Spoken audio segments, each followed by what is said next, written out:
What's up, guys? Diablo. What are you talking about, Diablo? Is that on Twitch? How's it going, guys?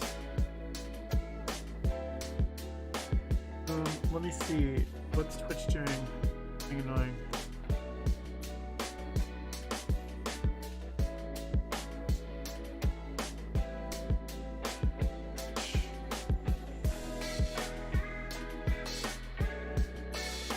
Hey, Cambobo, specs in space, what's going on? Manager.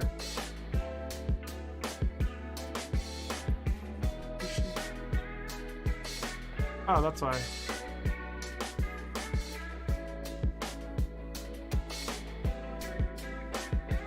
Got it.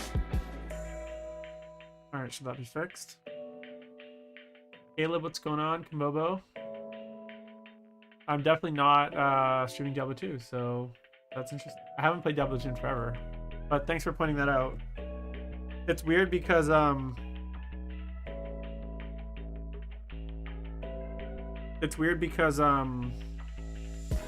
update all my info in Restream, like my and so I thought it was updating that stuff, but I guess not. How's everyone doing tonight? Are you guys excited? Sorry for this time change. I figured actually it'd be a good opportunity to adjust the time, since we're gonna kind of live react right into the stream tonight, which is gonna be fun, into the GW preview. So what we're gonna do is we're gonna do some painting for the next little while, and then yeah, we're gonna roll right into the GW preview at 10 o'clock. So I'm gonna stream it on the channel and then react to it live. Kind of give you guys my thoughts, and I'd love to hear your guys' thoughts too. Yeah, it's been fixed, guys. The notification's been fixed, so I appreciate it. I'm very bad at the internet apparently, so that's why yeah, it's been fixed, guys. The notification's been fixed, so I appreciate it. Just bad at life. I'm very bad at the internet apparently, so that's why yeah, it's been fixed, guys. The notification's been fixed, so I appreciate it. Yeah, it's been fixed, guys. Just bad at life. No, there's a weird echo. Very bad at the internet apparently, so that's why yeah, it's been fixed, guys. Okay.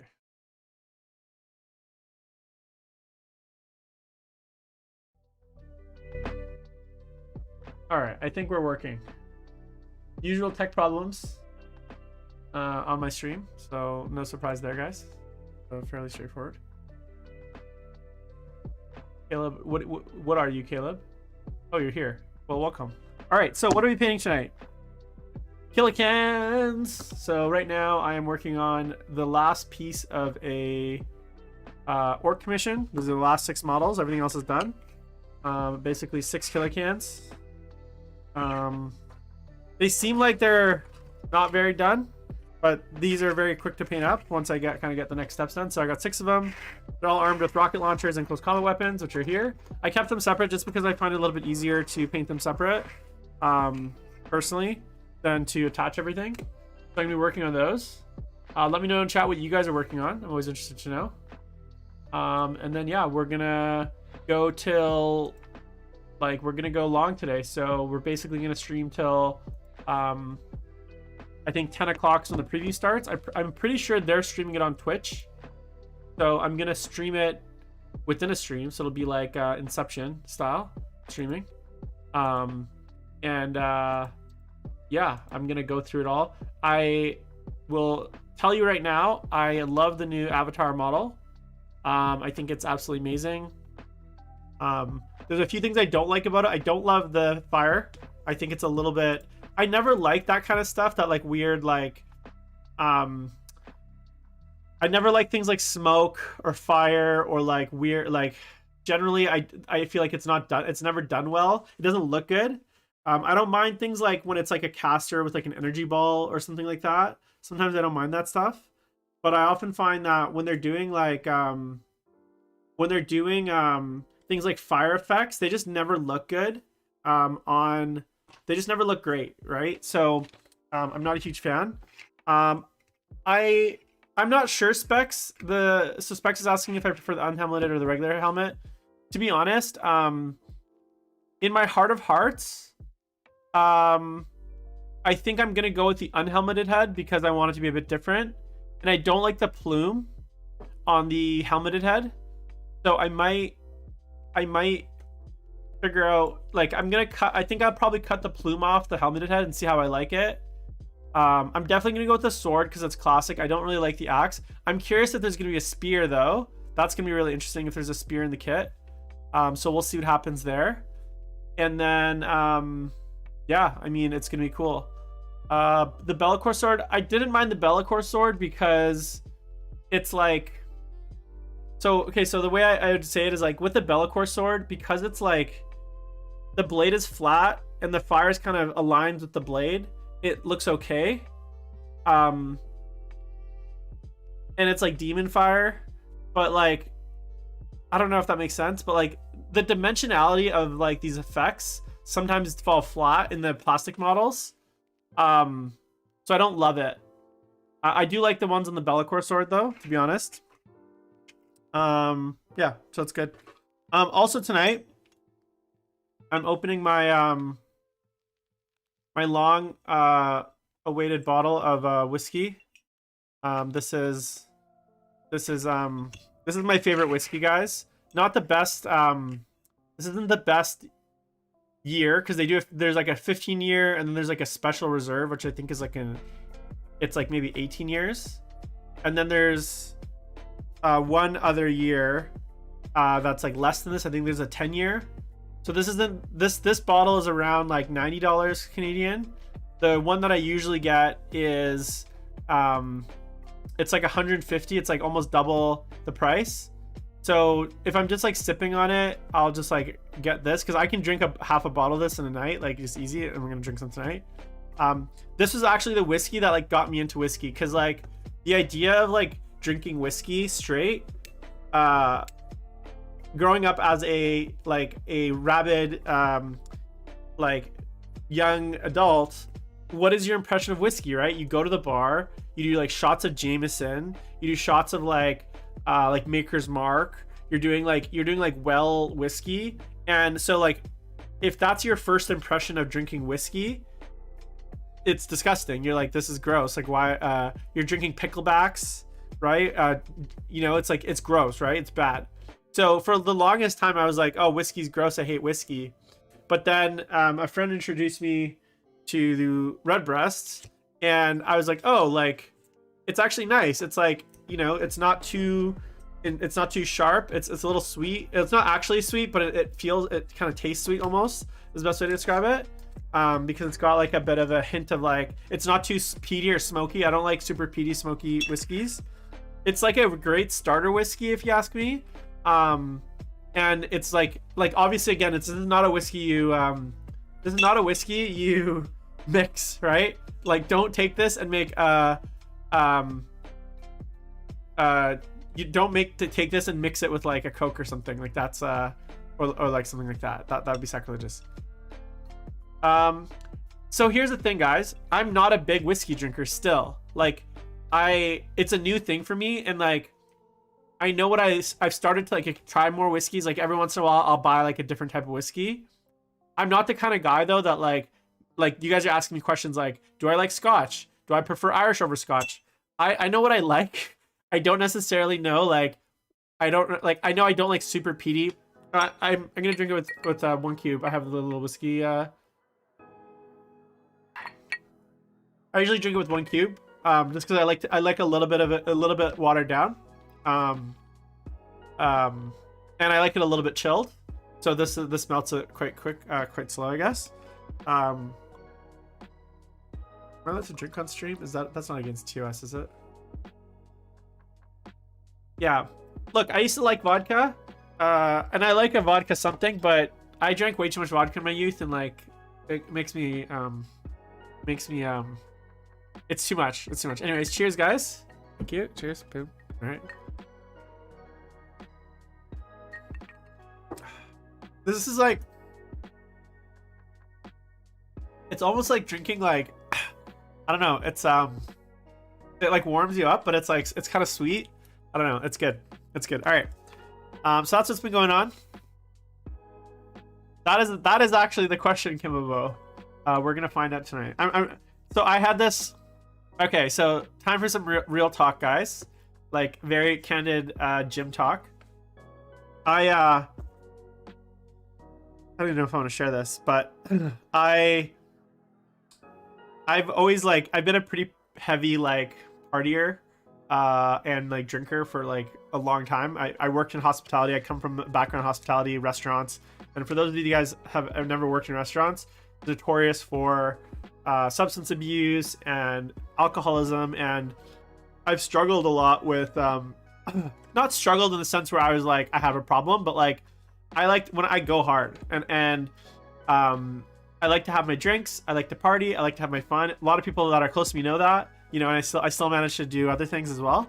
And lately, like this last 3 weeks since I've been kind of like home mostly, I've been like having these days where I was like today, this is why I'm drinking whiskey today. Today all day, I was like I really like, and even last night as well, I was like I really want a drink. I really want to just drink. And for me, I'm not very much a drinker. I'm gonna paint while I do this. I'm not a huge drinker that like drinks by myself. And for me, anytime I started drinking by myself, it was always like a bit of a red flag for me. Like, okay, maybe I need to keep an eye on like my usage. And today I literally like had I have therapy. I had my therapy session with my therapist, and I was literally like I think I need like I had these like weird cravings of like just getting drunk by myself the last like 3 weeks, and I don't know if it's because of depression or like transition. I'm in a weird place in my life right now in transition, but I just like was worried. Like I had this like weird like feeling of like, oh crap, is this becoming a problem? Like, am I becoming an alcoholic? Because I caught myself times where I'd be like drinking by myself, which just sounds really pathetic to be honest. But I've been home, and like there's nights where like I'll want like 3 or 4 beers, and I have kind of cravings and urges, I guess.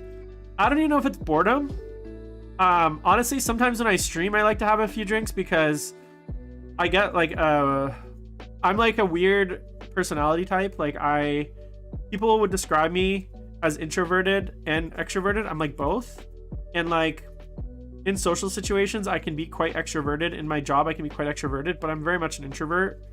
And sometimes I do get a lot of social anxiety, and the way I've always dealt with my social anxiety is through like substances, like drinking, alcohol, other things.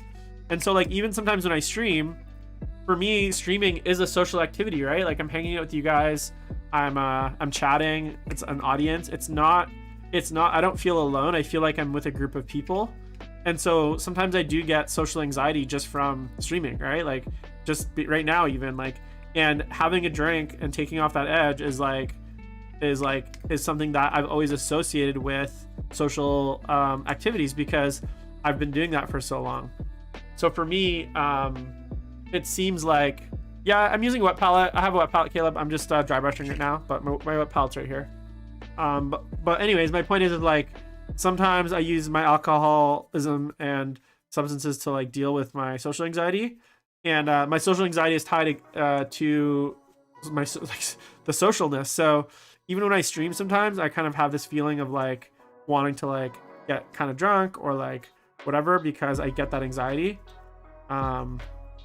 Even though it's not technically like I'm not technically out of my house, I'm like literally in my bedroom. So hey Walken, thanks for the subscription, man. I appreciate it. So anyway, so that's just kind of like quick life story about me. And then like the last month basically I've been home, I've been working, so I've been, I don't say bored, but like definitely uninhibited. Like it doesn't feel like usually like I would like getting up, go to the gym, like go do work, there's things I want to be doing in my routine, but my routine's been just all over that it's felt like I've had these opportunities to drink more, and I think that's a little bit dangerous. So drinks are fun, be they alcohol, tea, soda, and liquids. I mean, I don't know what that, I don't really I'm not a big tea person.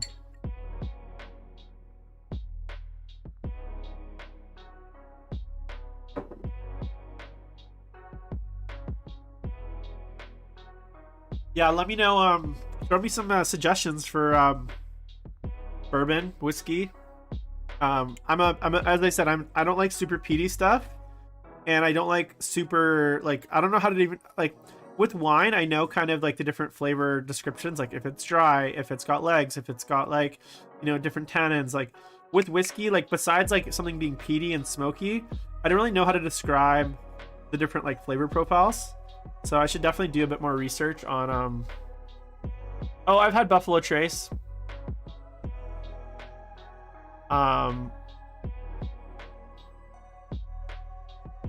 What do you mean walk in? What do you mean the social anxiety part?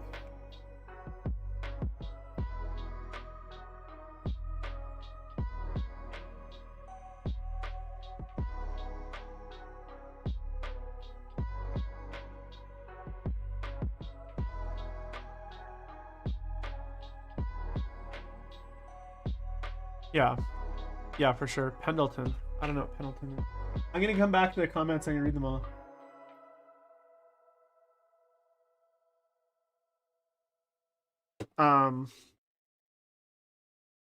Anyways, I've generally been avoiding. I'm trying to behave myself. But like when you don't work, this is a Thursday, I could just easily get like blasted tonight and I have no worries, right? Like I got there's nothing stopping me from getting completely obliterated tonight except my own like sense of shame and like guilt. I actually called my one of my best friends. He's in AA right now. And I gave him a call this afternoon, like while I was going through this like daily existential crisis of like whether I should drink or not. I gave him a call to chat with him, just like see how he was doing and hopefully give me a bit of strength.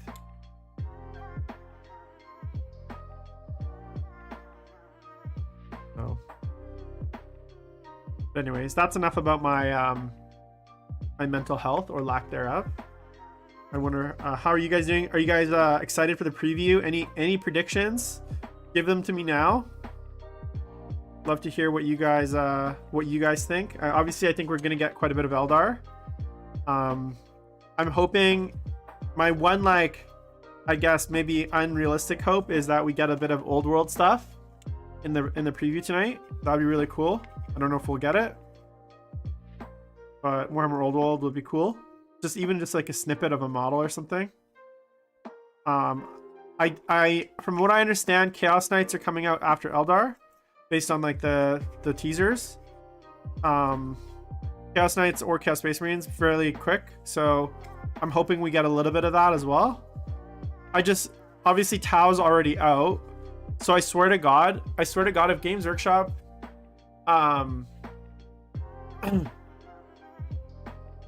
yeah, for me it's not I'm definitely not drinking 5 to 10 a day, and it's definitely not interrupting my productivity outside of like me being hungover or my relationships, because all my friends are drinkers too. So I'd say in fact it improves my relationships because it creates it's like bonding with me and my friends.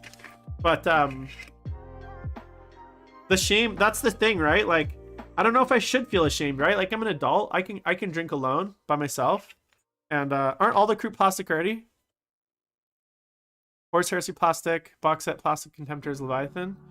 Yeah, I mean, I hope we see this Horse Heresy thing. I just don't understand what they're going to be doing with the rules, though, to be honest. Like, it feels like Games Workshop doesn't know what to do with the rules. You know what I'm saying?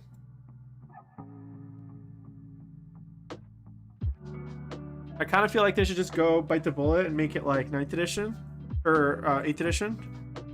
But I feel like that would take almost like a reboot of the books, and they're kind of in a damned if they do, damned if they don't situation, because on one hand, because they haven't finished releasing all the like promised books, like if they rolled it over to like an 8th edition rule set, I think it would be it would like outdate everything instantly. On the flip side, being stuck in this kind of old rule set, I think is a bit of a downside too, right? Because I think by having the games at such different rule set, it discourages players from playing both. So like if I knew, like I've never played Horus Heresy, I never played 7th edition, but if Horus Heresy all of a sudden was like under an 8th edition rule set with like some modifications, 9th edition rule set, see this is how like out of the loop I'm, I'd be way more like keen to try it. if I knew I could just grab my like army and kind of with some small modifications to the core rules, and where most of the modifications are to like the armies, for instance, just jump into it. So I kind of feel like it kind of shoots, it kind of kills the game. It obviously keeps it okay for all the like grognards, the like 7th edition grognards, which there are lots. But I think as far as like attracting new people into Horus Heresy, I think it's a bit of a like trap, you know. I don't think they're gonna get there. Oh, Yamakaze whiskey, is that Japanese whiskey? I've heard some good things about Japanese whiskey.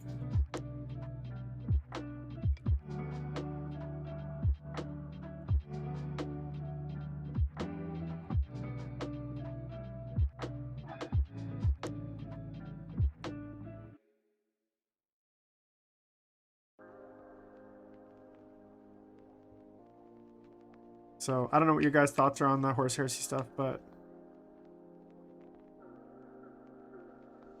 I would love to be able to play with like Primarchs and play like, I don't know, like current rules and just use like my current armies, you know. I wonder if we're gonna also get like I know there's lots of talk of them like turning Adeptus Titanicus into something closer to Epic. I wonder if we're gonna see that. I'll try that out for sure. OCR Mike, thanks man, thanks for the suggestion.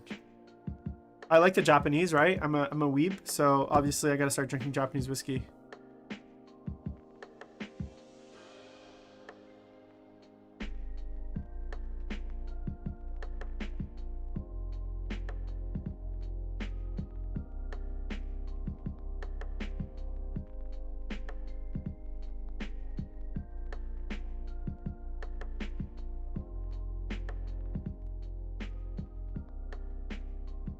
How's the music volume, guys?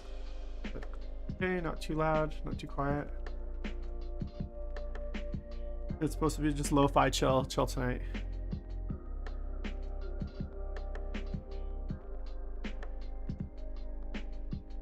I really so I've been playing, I think I've told you guys I've been playing a lot of Final Fantasy 14.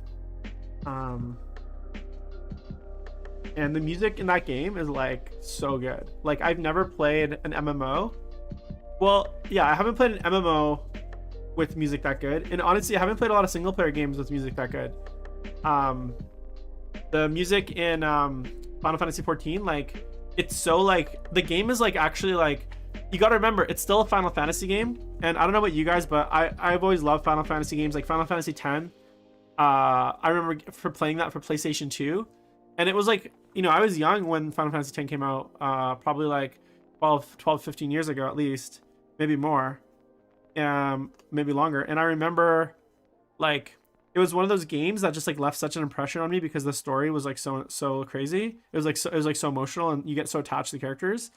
And Final Fantasy 14, even though it's an MMO, it's the same. Like the characters, the story, the music, it has such a like in-depth like it just, there's times in the game where like it's like emotional, right? And part of that is the music. Like there's certain tracks that are like they hit so hard. It's just really good. Anyways, the reason I bring it up is because Square Enix, they're allowing people, streamers especially, to use their music in their streams, but they got to be playing Final Fantasy, I think. Like you can't just be like streaming it as far as like other stuff. So yeah, exactly. It's good. And like I don't know, the it just hits you. It just hits you guys. It's hard to describe. It's like it's just really good. So, but I do enjoy. I've been really enjoying the game. Too much actually. I've been. The cool thing is you don't have to play that much, but I've been playing a lot. It's been fun.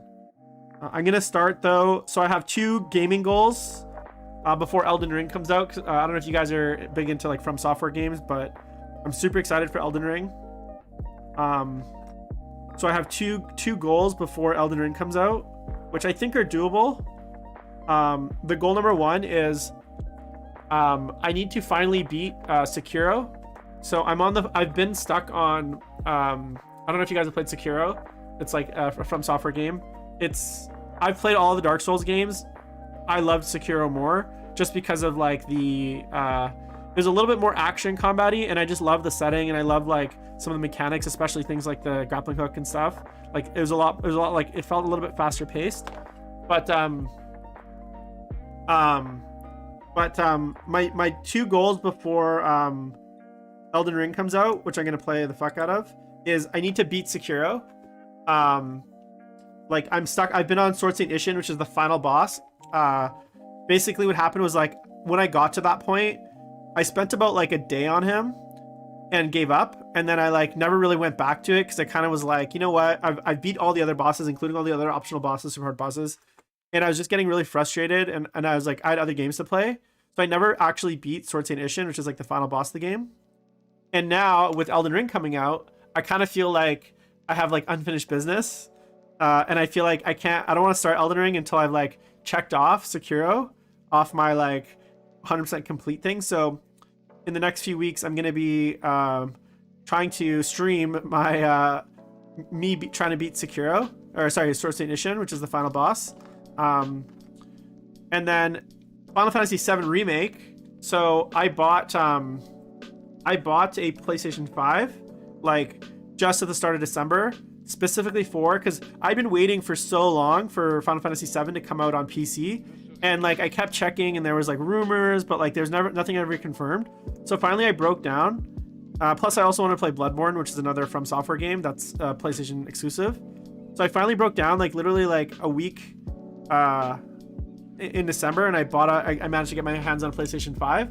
And then like literally like 2 weeks later, they announced Final Fantasy VII for fucking PC. I was so pissed off. I was like, damn it. So now I'm in a weird conundrum because I have an option. I can either, I wasn't that far into Final Fantasy VII on my PS5. I was only thinking chapter 3, but I'm a much more of a PC gamer than a console gamer. So my conundrum is, do I purchase Final Fantasy VII for PC now, where I can get like all the nice Tifa mods? Oh yeah, baby. And play it with mouse and keyboard, which I'm much more comfortable with, and with better graphic fidelity because it's PC. Or do I just say fuck it and try to finish it on my PlayStation? I'm not sure yet. I'm not sure which I'm going to do, but I feel like one of those is going to happen. I don't think we're going to get a new army, and in fact, if they do announce any sort of new armies, I'm going to be really pissed, Kimbobo, because it's a slap in the face for all the books and armies that like haven't gotten a release in forever, right? Like you look at Imperial Guard, you look at Tyranids with their range so old and like their books so outdated, and it's like, okay, well, instead of giving us like new models and an updated range, you're gonna just make a new army. Is that does that mean get it for PC? The other thing too is like I have a capture card, so I could stream playing it on my PlayStation. Yeah, Tifa mods. I think the Tifa mods is like the Tifa mods. I feel like alone is like the deal breaker. You know what I'm saying? So, I love Tifa. She's. So I love Tifa, but actually, my top. Okay, Tifa I love, right? Obviously, how do you not love Tifa? But my top Final Fantasy waifus are Lulu from Final Fantasy X, because she's like got goth vibes, and then Yusholta from Final Fantasy 14. Those are like those beat out Tifa for me and like overall like waifu material.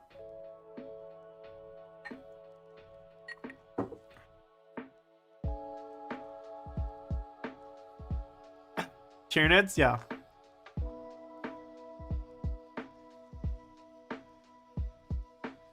Also OCR Mark, I also like Bloodborne, right? Is on PlayStation. So I'm still gonna keep my PlayStation, obviously, but now, man, I'm like, fuck, I should have gotten an Xbox. Like now with Microsoft buying Blizzard Activision, I'm like, damn, is anything ever gonna come out for PlayStation? Really, the only thing they really have left is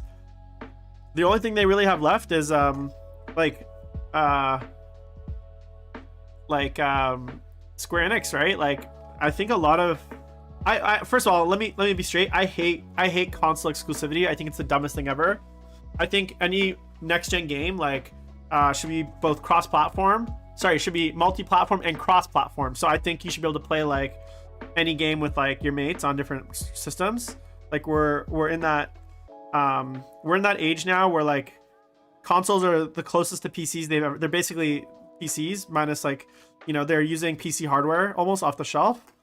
So there's no reason for like consoles to not be cross multi-platform. So it bothers me that like I can't play like one game across multiple platforms. Obviously the Switch is a bit of a different affair, but when it comes to like next gen platforms, I kind of feel like consoles and console makers need to get with the times. I hate exclusives too, right? Like I think it's just dumb. I think it's bad for gaming.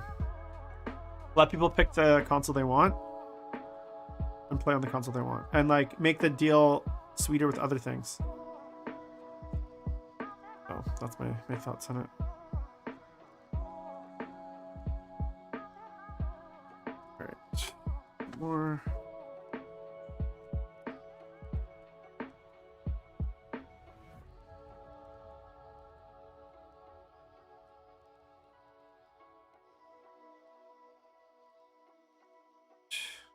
Oh yeah, I didn't show you guys.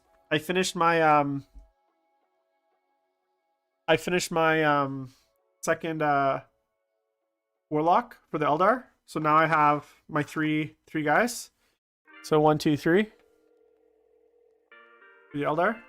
So that's the one that I was painting on stream yesterday, and I finished it this morning.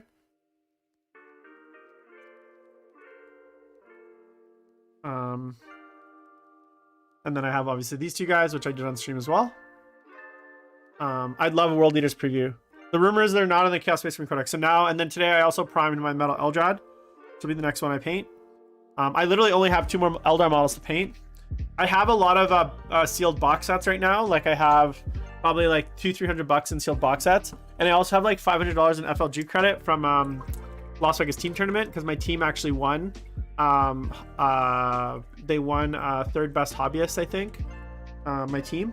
And then also I have like $150 or $200 credit from my LVO refund.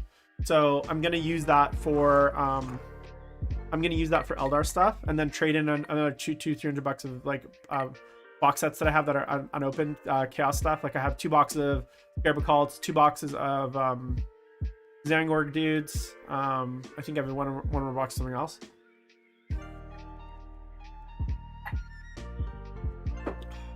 I would love it if they previewed. Oh, that's awesome, OCR. What are you playing?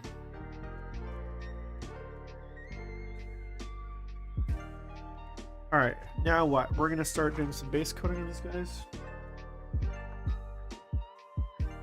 So first glass down.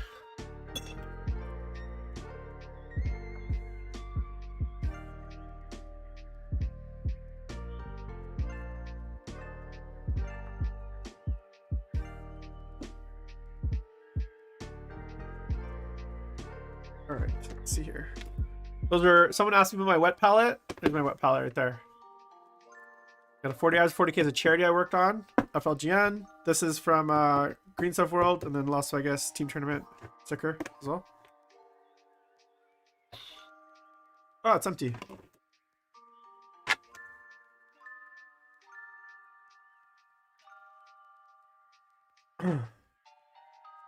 Big tip, guys. So once you run out of the ones that it comes with, just make your own. I bought this.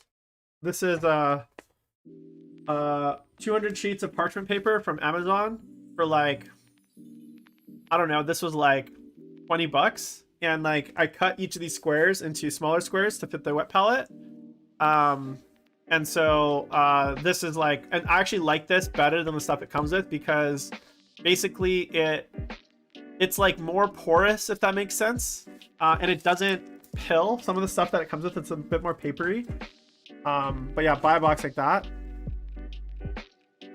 When does the preview start? Spaztech preview starts at 10 o'clock Pacific, so in about an hour and 20 minutes. And I will stream it on the channel too, so you guys we can watch along. Kind of, you're gonna hang out for it. Oh, that's cool. I'm so tired of painting Chaos Space Marines. Like the idea of like doing more power armor with trim, it's like gives me anxiety. Yeah, Phoebe, though, to be honest, though, like, the odds of us getting both a Emperor's Children, a Chaos Space Marine, and a World Eater release all in the same year, I think is, like, very, I think is, like, almost non-existent. I think best bet, we get World Eaters this year and maybe Emperor's Children in a future year.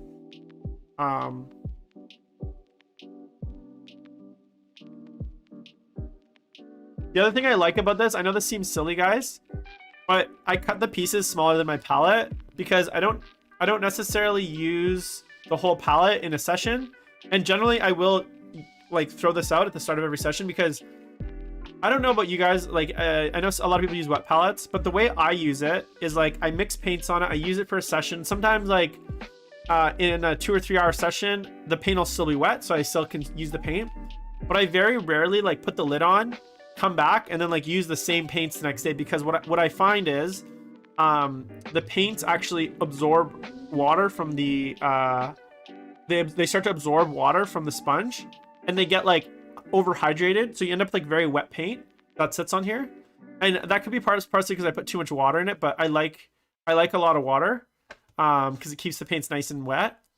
But generally I don't find like it's possible to like put paint in here, put the lid on, and then come back like 2 days later and use the same paint. Like the consistency of the paints changed too much. So I know some people do that, and I think maybe it has to do with the amount of water I use, but generally I start with a fresh piece every session. And so I don't like to, sometimes I don't need the whole surface area, right? Like I'll just use a small amount. And so that's why I just have little small ones, because I'm also one of those people that like I do my paints in very small little drops. I don't do these. Sometimes you see people with palettes and it's like big circles of paint everywhere. That's not me. That's not my jam. That's gonna be tough, dude. I did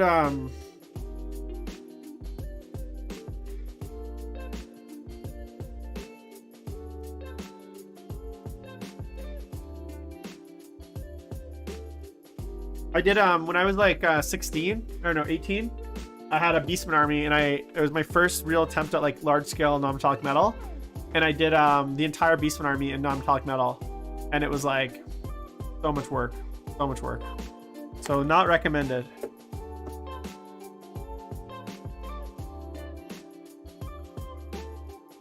Yeah, I might like I'll reuse spots on the paper, but I very rarely reuse the paint past the session. And I know a lot of people do that, so I don't understand how it works. Alright. So what we're doing here, guys, is we're going to start the armor.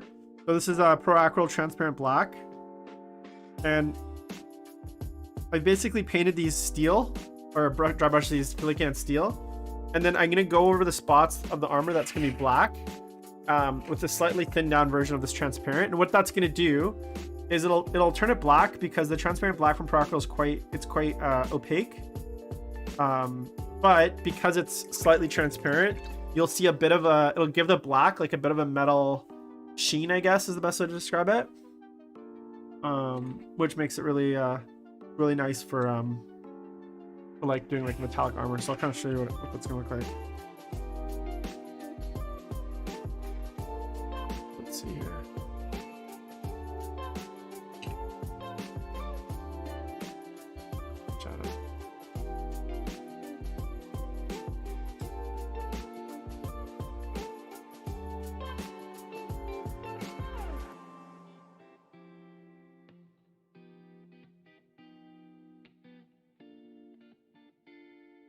What I'll do is I'll kind of brush it onto the black.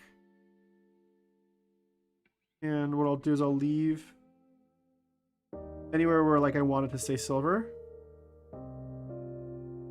This is too thin. I added a bit too much water, sorry.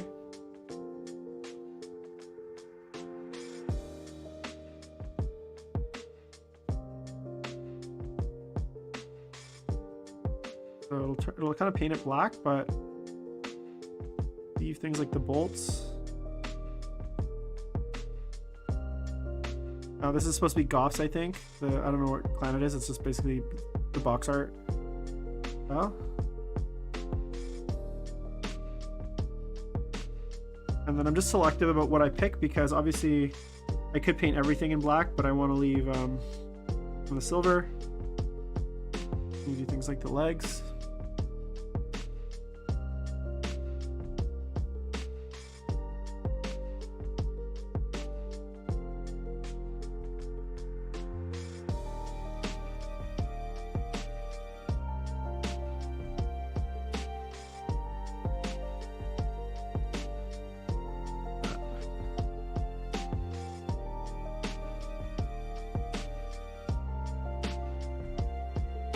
You're wondering, I'm using a Squidmar Mark 1 brush from their Kickstarter. I don't really like these brushes. I find them, they weren't great. They split really easily, but the larger brushes are actually not bad. But they're like smaller brushes I never really liked, so would not recommend.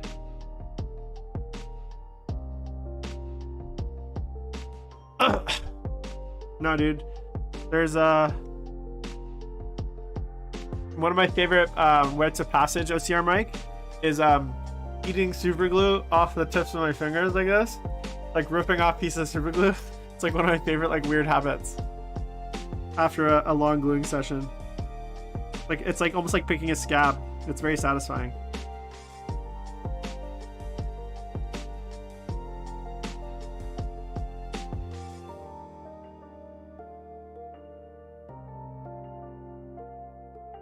Oh no, I don't. I honestly don't even, like, you can see my hands right now.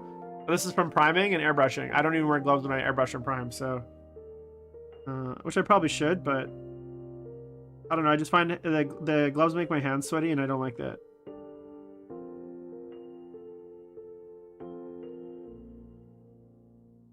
So I'm not a huge fan.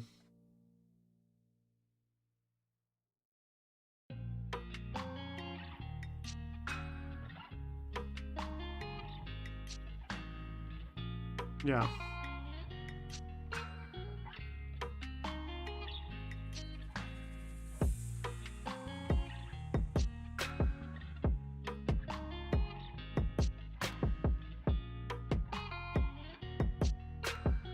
It's actually like not too bad. I don't know how much super glue you're getting on your hands though, that you have like so much.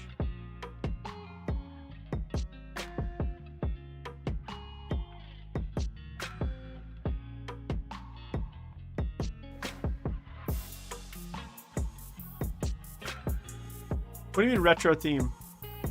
Of course I'm getting the new stuff. I have no intention of sending for retro. The only reason I'm painting these older models is because A, they're great models, and B, I had them, and C, yeah, but I definitely intend to have most of my army be the new stuff. I'm definitely gonna get a pack of the Warlocks. I have a plastic Farseer already. I'm really like looking forward to painting some of the larger Wraith things, like Wraith Knight and a Wraith Lord. That's gonna be really fun. So yeah, definitely be mostly new stuff. I've been sitting on these Eldar models for like almost 20 years. I got them in 2003, I think, during the Eye of Terror campaign, when the Ulthway, there's like an Ulthway Seer Council box that came with like this metal Eldrad, and then it came with like a bunch of Warlocks and Farseers, which are the ones that I have. So like, yeah, no, I just like those models because they're pewter and they have like I guess a bit of like nostalgia to me. But definitely when the new stuff comes out, I'll be getting it for sure.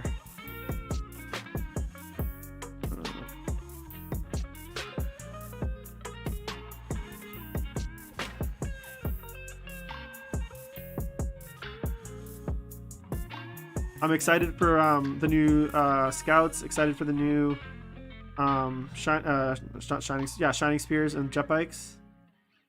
Those are all gonna be really cool kits, I presume. So I'm excited for those. Okay, what else do I want black here? Let's see. Yeah. I also, to be fair, I'm probably not the best person to listen to when it comes to like safety habits. Like I airbrush indoors without like a filter. I know you're not supposed to really do that. Oh, it's kind of frowned upon.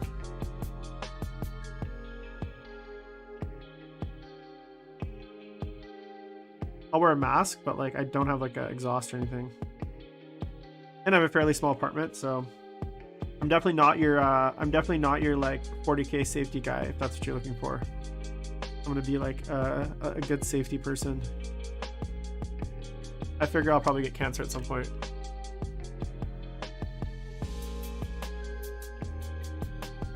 I'm not playing any 40k at the moment, Xtab. I think I've mentioned a few times that the game's in like a not a great state as far as I'm concerned, and I don't have my Chaos Army. I obviously been sold, so I don't really have an army that I want to play. I have my Soul Drinker still, which are for sale. So right now my focus is just hobbying and like painting up a new army, and then obviously also with COVID and stuff. To be honest, there's like we had like a big Omicron outbreak here. Well, everyone's had Omicron outbreak, but like everything shut down again, and they put restrictions on everything again. So it hasn't really been possible to like even our events, like our tournaments that like we wanted to have all been like basically canceled in Canada.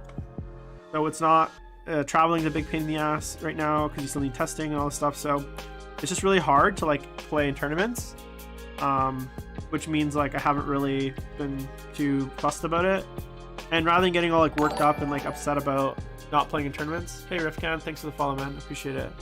Rather than getting all worked up that there's like no tournaments, I'm just like focusing on hobbying and putting together a new army. Is what I'm gonna be doing, which is what I'm doing right now. So yeah, I don't know if that answers your question.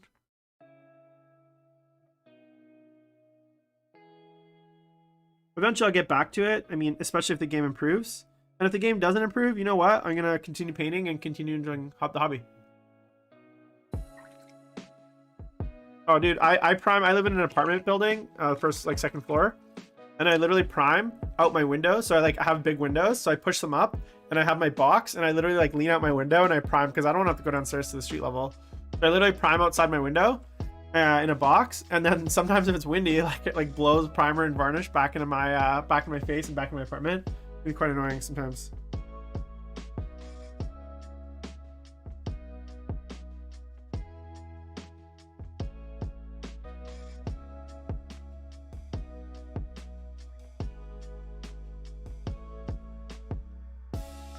I just think right now the problem is like there's a lot of problems with the game, and Games Workshop doesn't seem very they don't seem very capable of like fixing it or addressing it, or at least like recognizing it.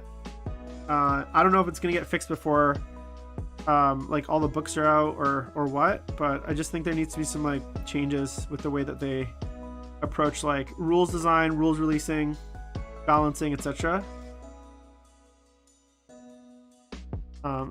The game is just in such a weird place right now with all the delays too. Like the whole edition's kind of been fucked, to be honest.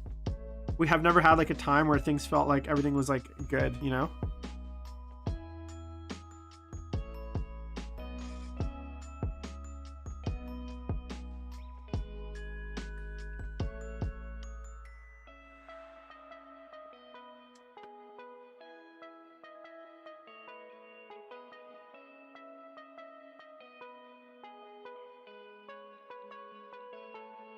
Yeah, I'm hoping we get some old world news again. Sorry, again. 2. Let me see. Number 1. Hey, thanks for the follow, Sir Mike. Welcome to Thunderdome. As always, guys, if you guys are enjoying the content, please throw me a subscription on YouTube. It's absolutely free, or a follow on Twitch, which is also absolutely free. Feeling extra generous, you can subscribe with your Amazon Prime subscription for free, or just subscribe like a normal person for free. Not for free, for money. So, but I never ask for any. I'll never paywall any of my content. So, and yeah, it's obviously I just do it for fun and do it for entertainment and connect with you guys. But always appreciated.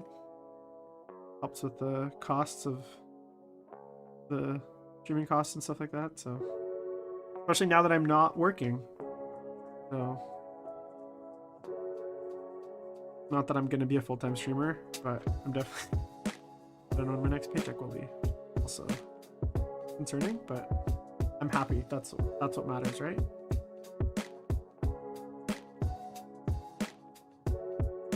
Oh, nice.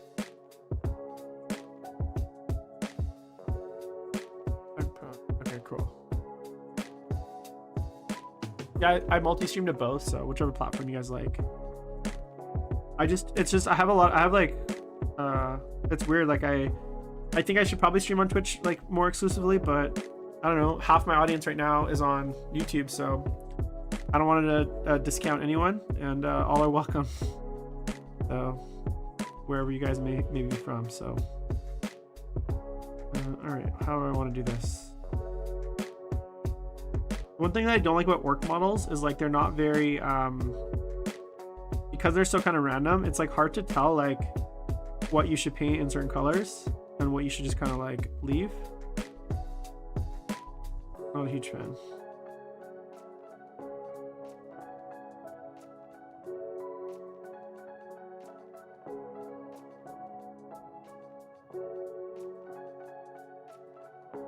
I want to grow my Twitch audience for sure, though. It's a lot better for smaller streamers. And then eventually I'm going to start doing more edited content on YouTube, like videos and stuff. Maybe even VODs and stuff, but which I used to do. But I don't know. I'm just kind of like, I'm kind of chill about it right now. I'm not like, I don't have like huge aspirations for either of them, so I'm not too fussed. But if there's any content you guys want to see. Also, I added the Discord links to the Twitch About page. So if you guys are on Twitch, make sure to jump in the Discord on the About side tab. I think it's the first link now. It was missing previously.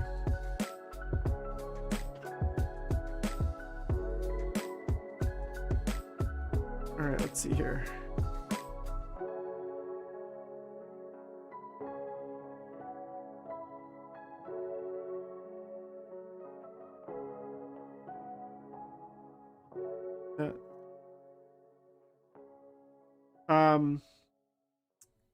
What else is interesting to talk about today? I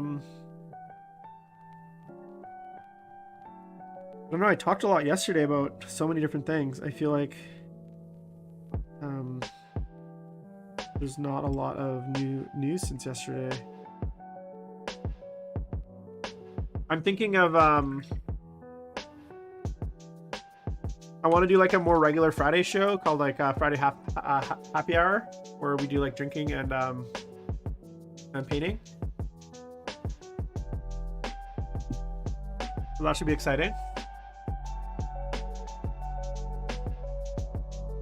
Do you have any predictions on which faction will win LVO? I generally like to pick the jockey, not the horse. To be honest, Max. So like if I was going to put my money on anyone, it would be like John Lennon or like Malik or Manny. I don't know enough about the new Custodes to know if like how dominant they are. I think it'll probably be Custodes or Drakari, man, to be honest, just the way that the game is going right now. I'd be surprised if like I don't think any dark horses are going to win. I think when all is said and done, we'll be not very surprised as to like which faction won. I think it's gonna be very like we're gonna be like, oh yeah, of course they won. You know what I'm saying? What about you guys? Do you guys have any predictions on like which faction was gonna win LVO?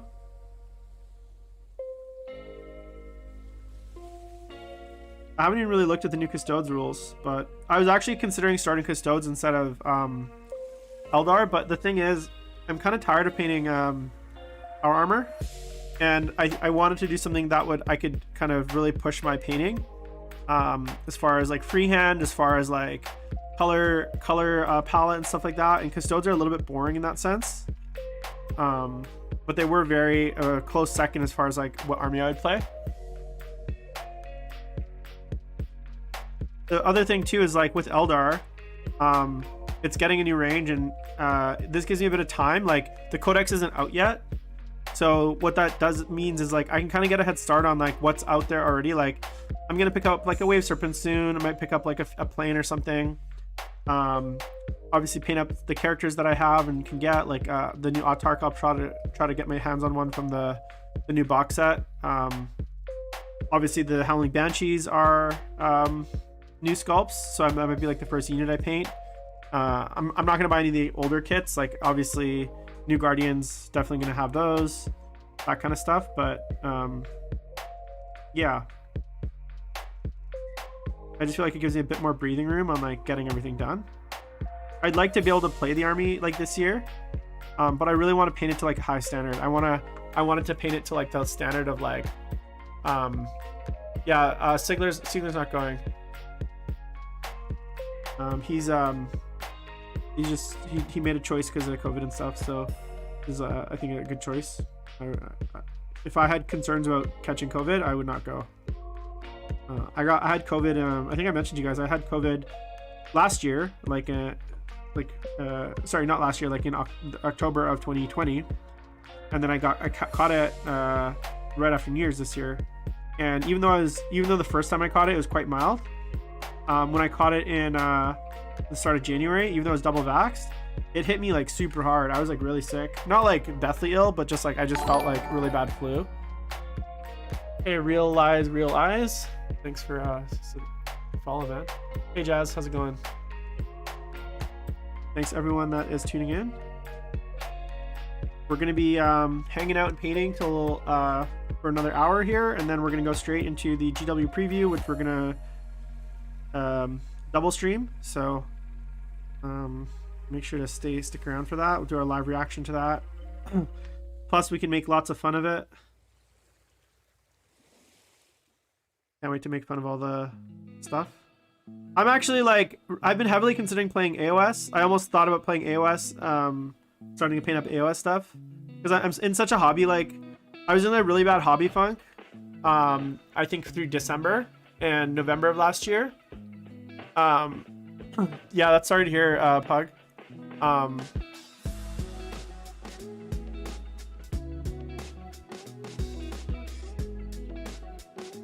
Yeah, OCR Mike, I'd say they do. No, Renegade, the preview doesn't start for another hour, so we're gonna react live to it once it's as it starts.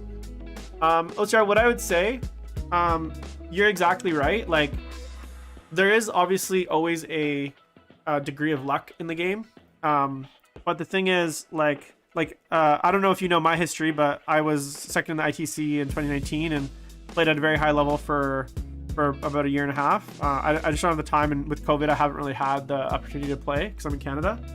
But what I will tell you is that at the high level, you are able to put yourself in positions where your dice your dice luck is mitigated, and also like you always plan for like worst case scenarios. You always have like alternatives. Generally, like but also the big part is, and here's the truth.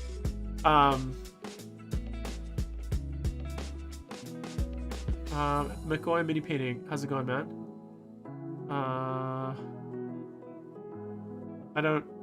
What do you mean you totally should? Anyways, what I was saying, OCR, is like, what you'll find is like top players finish at the top for two reasons. So generally top players, and this is myself included, gravitate towards the better armies. That's just a reality of it, right? Now, that's not to say that every really good player is always playing the best armies. Okay. But here's the thing. There's a reason that a lot of the best players played armies like Drukhari and Admech and Tyranids and won with them. Like, you could be the best player in the world, but if you're not playing like a solid / strong top, let's say top 10% army, you don't really have a chance. And so what you'll often see is that the top players will often like gravitate towards those armies, and then a lot of people turn around and say, okay, well, are they top players because their armies are good, or is because their armies are good they're top players, right? And the answer is somewhere in the middle. Like there's players like Richard Siegler who can pick up brand new armies and just be really good at them, and if the army's good, he'll do really well with it. And they're not going to play bad armies, right? Like, the really good top competitive players, they move the meta and they set the meta, so they play the really good armies. At the same time, when everyone's playing those top armies and they're consistently winning, it tells you something, right? So it's a bit of both, I guess.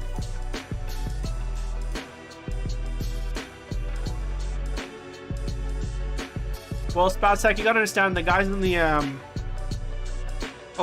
okay, so first of all, a few things. And this is no hate for Richard and John and the Art of War guys. Like I'm friends with those guys. I've like roomed with those guys at events.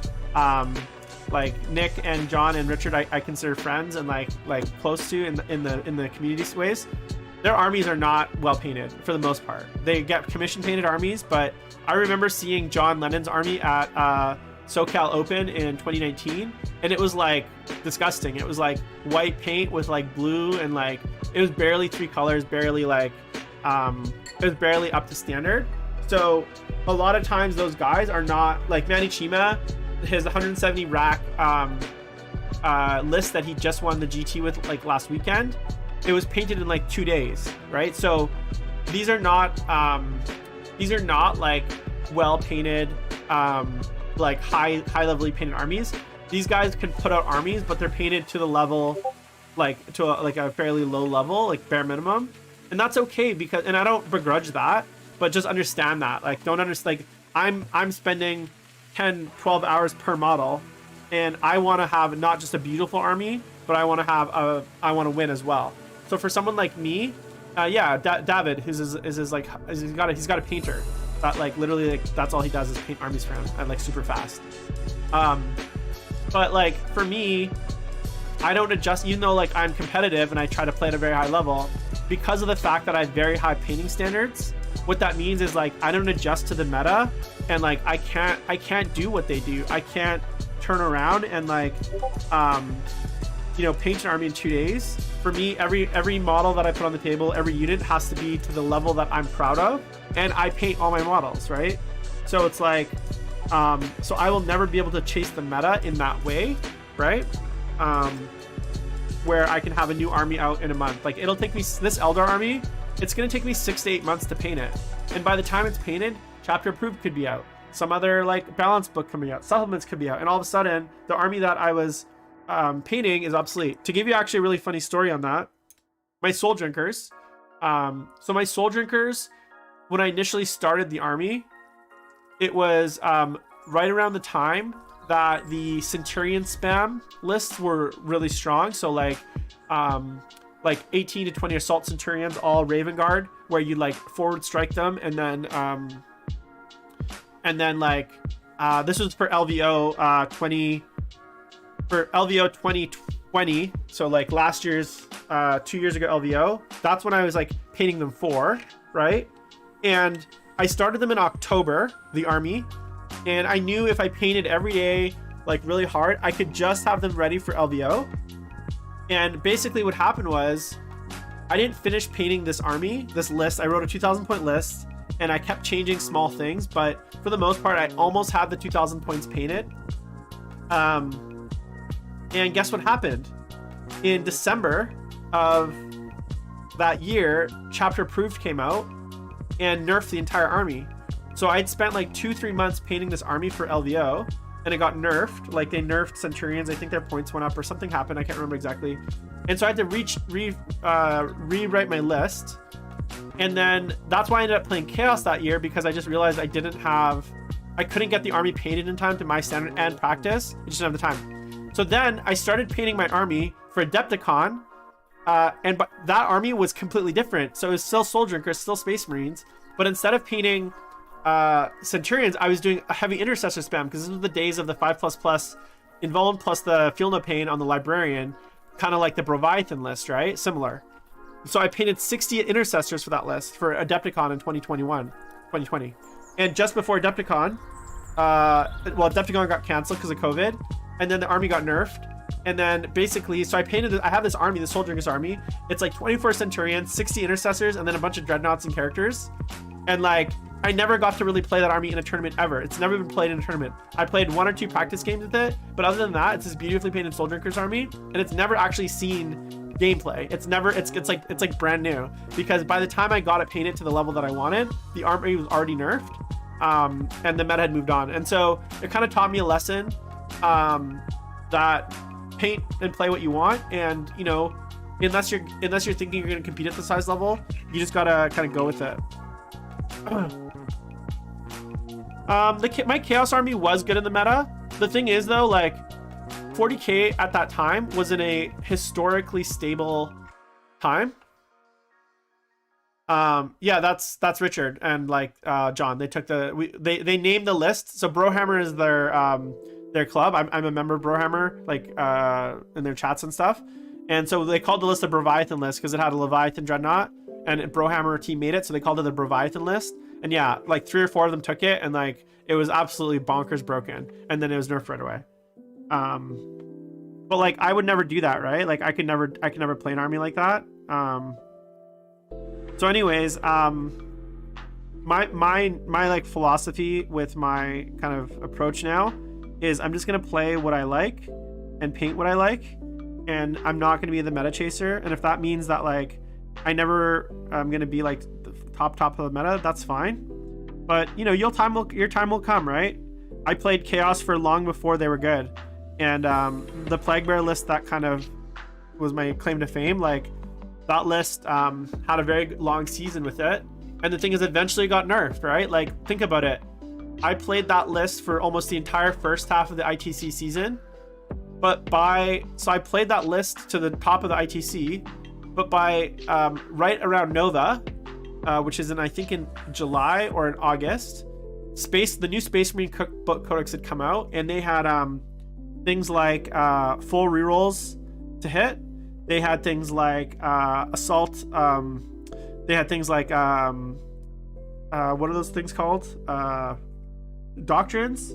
They had all the tools to destroy my list, right? And so basically, by the time the new Space Marine book came out, my list was basically no longer valid. And so, and then I didn't really have time to like paint a new army and practice it because I was in the middle of opening a restaurant that year. And so basically, you know, the list died, but I wasn't able to adjust my list because of just like real life stuff. Oh, thanks, Zotzed. I appreciate that. Thanks, man. I appreciate that. Cheers. Anyway, so like I had that like that was like my downfall was, and then I tried to frantically paint the Soul Drinkers army, and basically that's kind of what ended up happening, right? And you know, I never really got a chance to get back into the game competitively after that.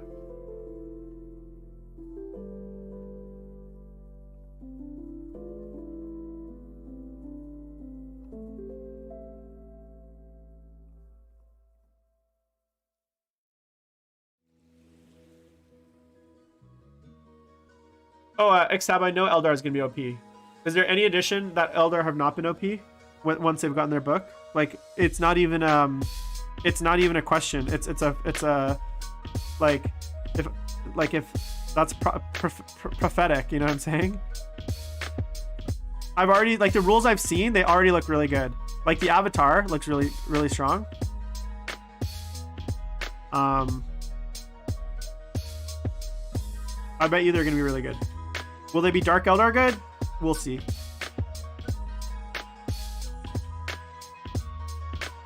I wouldn't be surprised though if we get a new Space Marine book this year again, just because Games Workshop.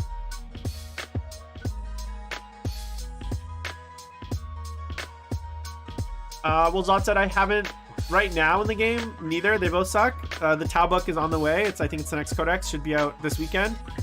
So they'll be much better than Eldar, and then Eldar is coming quite soon, so I'm sure they'll be quite good. But yeah, until their books are actually out, it's going to be really hard to say.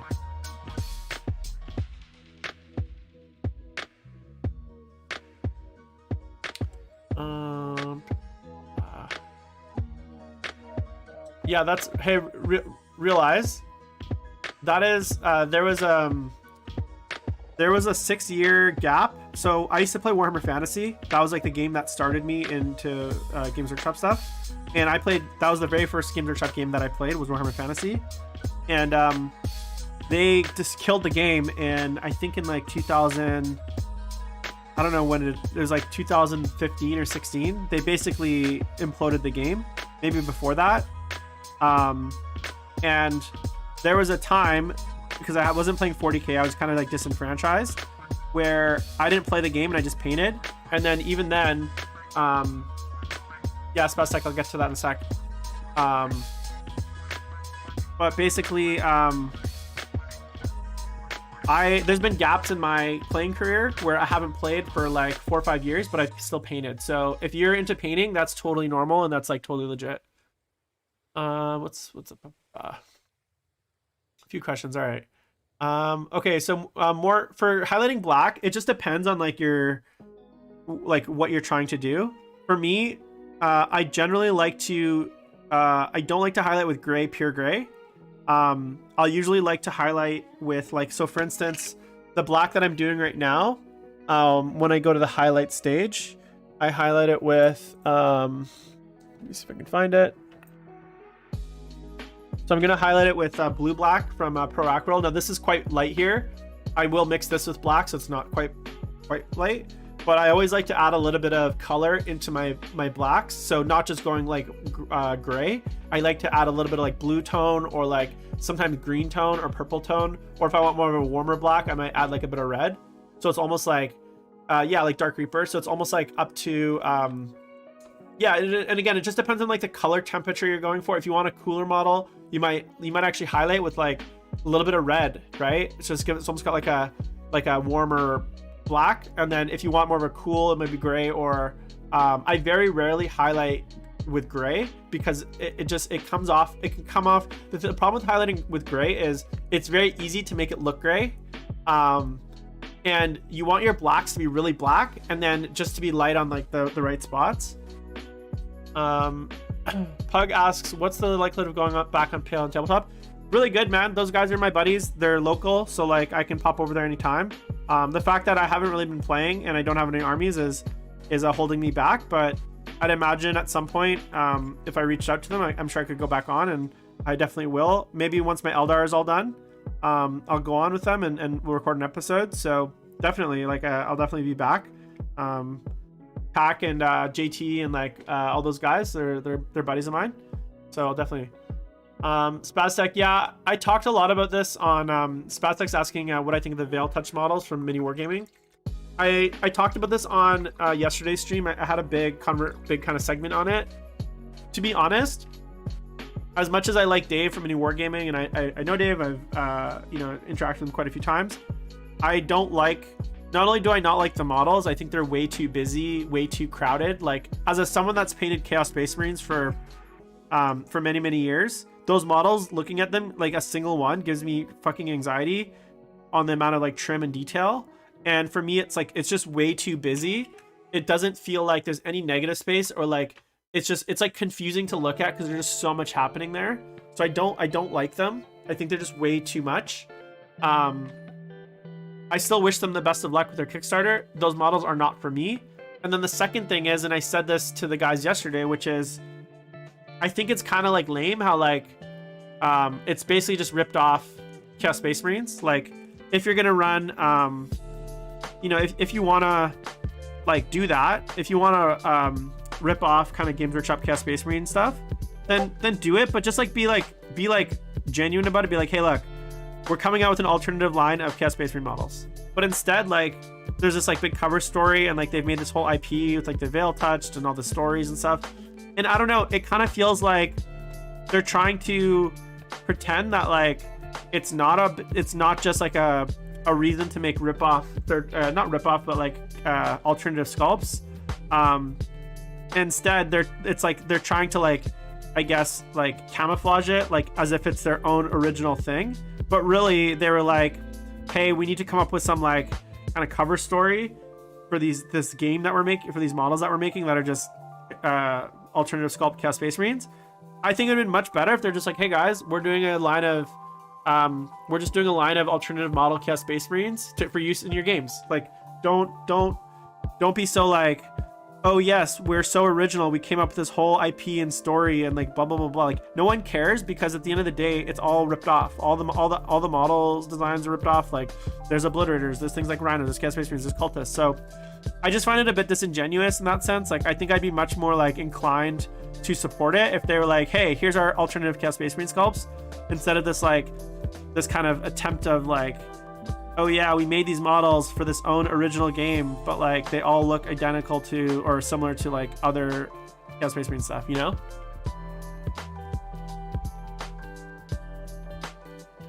Yeah, and like they're just so busy. Like as a painter, I would not want to paint them. Like they're cool from like a conceptual standpoint, like a concept art standpoint. But as someone that actually wants to paint an army and like put it on the table, just looking at the models, I was looking at like some of their stretch goals models actually today, and I was just like looking at the detail, and it was like trim on trim on trim on trim. And I find Chaos Space Marines too busy, and those don't have that much trim. So for me, I wasn't not a huge fan of the models. But you know what? I wish them all the best of luck, and I hope it's successful, and I hope it gives them the opportunity to do something a bit more original in the future. Like I hope maybe the money from this can take it and like do something a bit more original. You know, so all the best of luck to Dave and those guys, and yeah, I hope they succeed, you know. I got nothing but good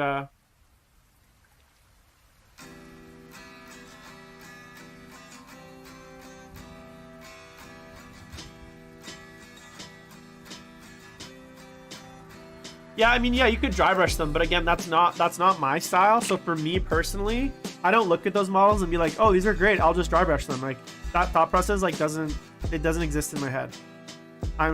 For me, I'm more like, oh, these models look awful and like a huge pain in the ass. Like painting 5 rubric marines is like anxiety inducing.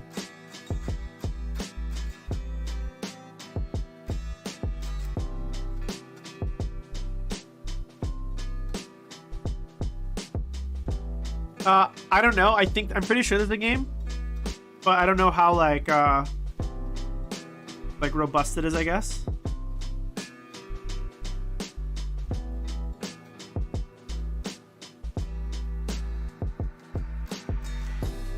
Anyways, it's not for me, but you know what?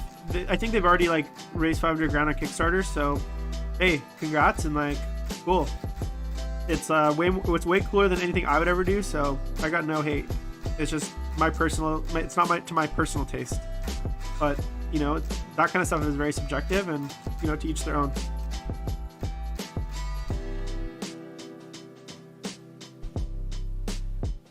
Yeah, but it's Spastic, I agree with you, but like it's like that for everyone, right? Like you know, everyone rips off Tolkien, who rips off Greek mythology, who rips off, you know, Dune, who rips off StarCraft, who rips off Blizzard, who rips off yada yada yada. You know what I'm saying? It's impossible at some point for everyone to always come up with like original IPs. Like it's hard to come up with. So I don't think it's like the end of the world. I just wish they were like honest about it. You know, like Cromlech. I don't know if you guys know Cromlech. They're like I think they're Polish or something. But they have like an alternative line of like Space Marines and Chaos Space Marines and like orcs and stuff. But like they're just like, hey yo, these are our orcs that you use in your games. They're not, you know, special somethings that we created and we're so original. They're just like, yo, straight up, these are our like alternative orcs.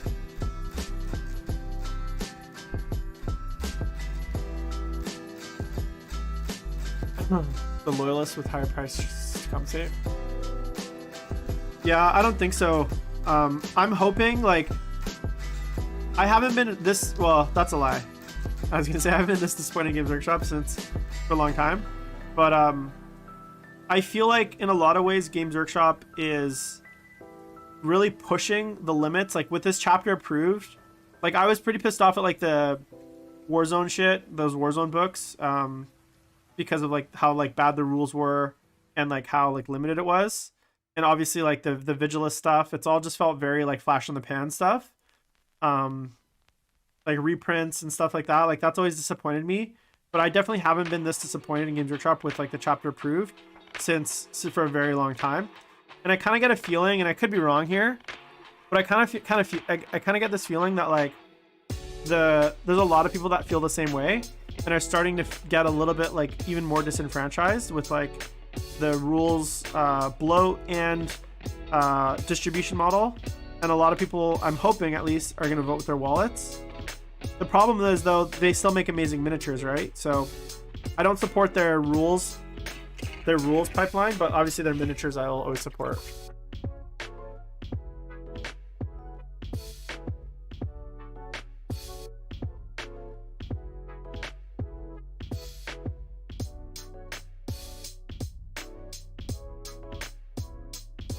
Hey Sam, how's it going, man? We're just hanging out,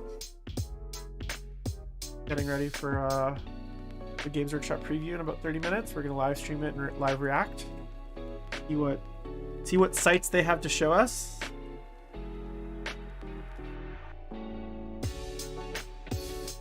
Yeah, I know a lot of people picking up Marvel Protocol, but here's the thing, and this is like again my thing. Look, as much as I love, like, you know, I used to collect X-Men cards growing up. I don't know if you guys remember that. X-Men animated TV show, like one of my favorite shows growing up, which I know is coming back. Obviously, I've watched all the like MCU. From a gaming perspective and from like a role-playing perspective, though, the Marvel universe is not that interesting to me, because the thing about Marvel, and this is like, and I don't know about you guys, but like, hear me out. What I think is cool about Marvel is the characters, but not the setting. So oftentimes, like, the Marvel setting is generally just Earth. It's like present day Earth, right, for the most part. So for me, as someone that likes to and so if you're not in love with like Cyclops and Xavier and Magneto, like, there's no opportunity there for you to have your own like story in Marvel. And so it's very limited to, like, you just have to really like the characters, which is like the various superheroes, but there's not much else there from like a storytelling perspective. And this is like a bigger thing, like the comic book storyline. Like, I know there's like things like the Ultimates and like all the various comic books are so convoluted, and it's like there is no narrative anymore.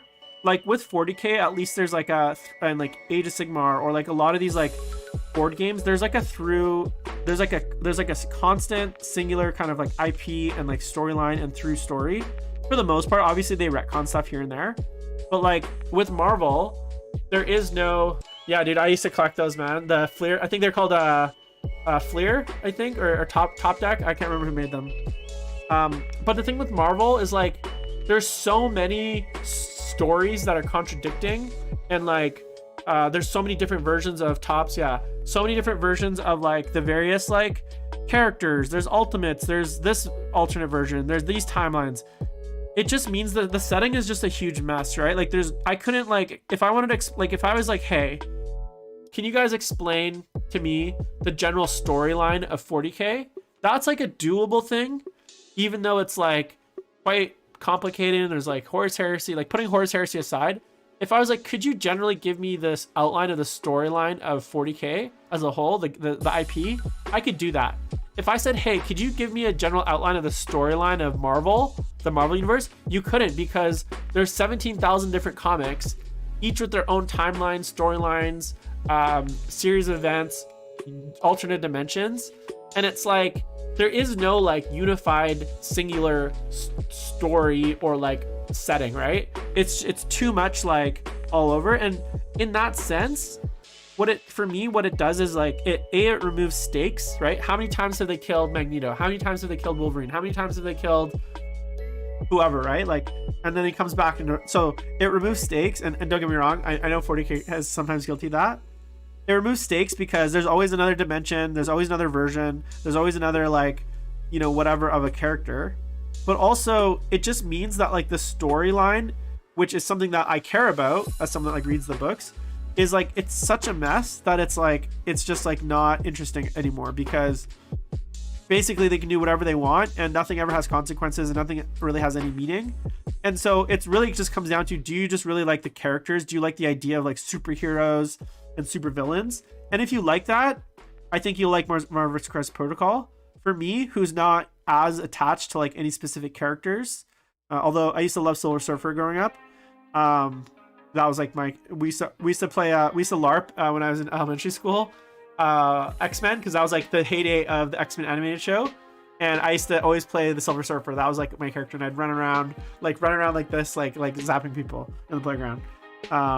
But yeah, we used to have a pretty heavy LARP group. Like, and I say LARP, I'm like talking like grade 2 and 3. Like we were like 6 or 8 years old. It wasn't like teenagers. But yeah, like and we would just run around pretending we were X-Men and stuff. But like, you couldn't. I don't know. The setting is just a mess, and the characters are a mess, right? There's so many different characters that are so obscure. There's no real like factions. There's no real like overarching like storyline. I don't know. It feels so disjointed, and like it makes it really hard to like want to play a game, I guess. Like a miniature game in the setting, because it's like, what is your setup, right? This is for a commission. I don't play orcs.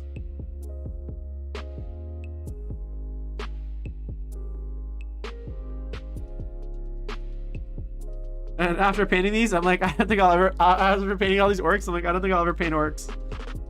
They're just too haphazard. I'm like, man, every one of these models is like painting. It's like painting like different character models.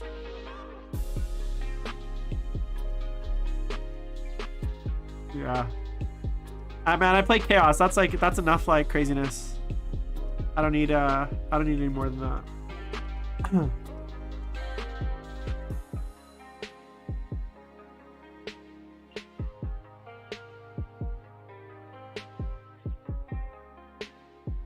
Yeah, I actually do you guys remember what was that MMO that was superheroes?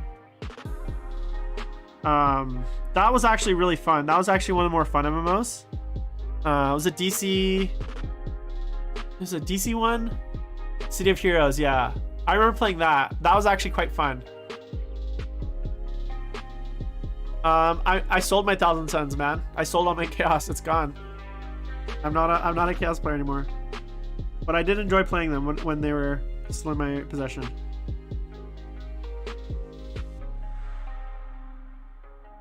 DC, yeah, DC UO. That's the one. Because yeah, I remember like it was DC. I don't think it was like I don't think it was generic. Pretty sure it's DC. That was actually a really fun MMO. Like it was like, it was cool to make your own hero and like fly around and like have superpowers and stuff. I thought that was a fun game, but it didn't really have like a in game, and I think there's lots of bugs.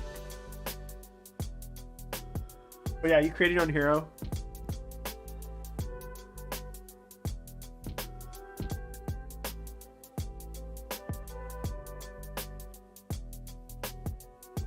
What's the idea of the game?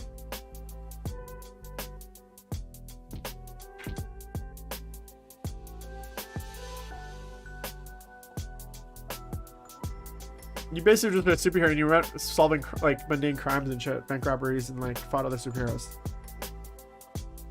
I've played a lot of MMOs. Like I started, as I was mentioning earlier, guys, in chat, that I started playing Final Fantasy 14. And it's weird playing an MMO. Like I think the last time I played an MMO was like Vanguard, or no, it was like Rift maybe.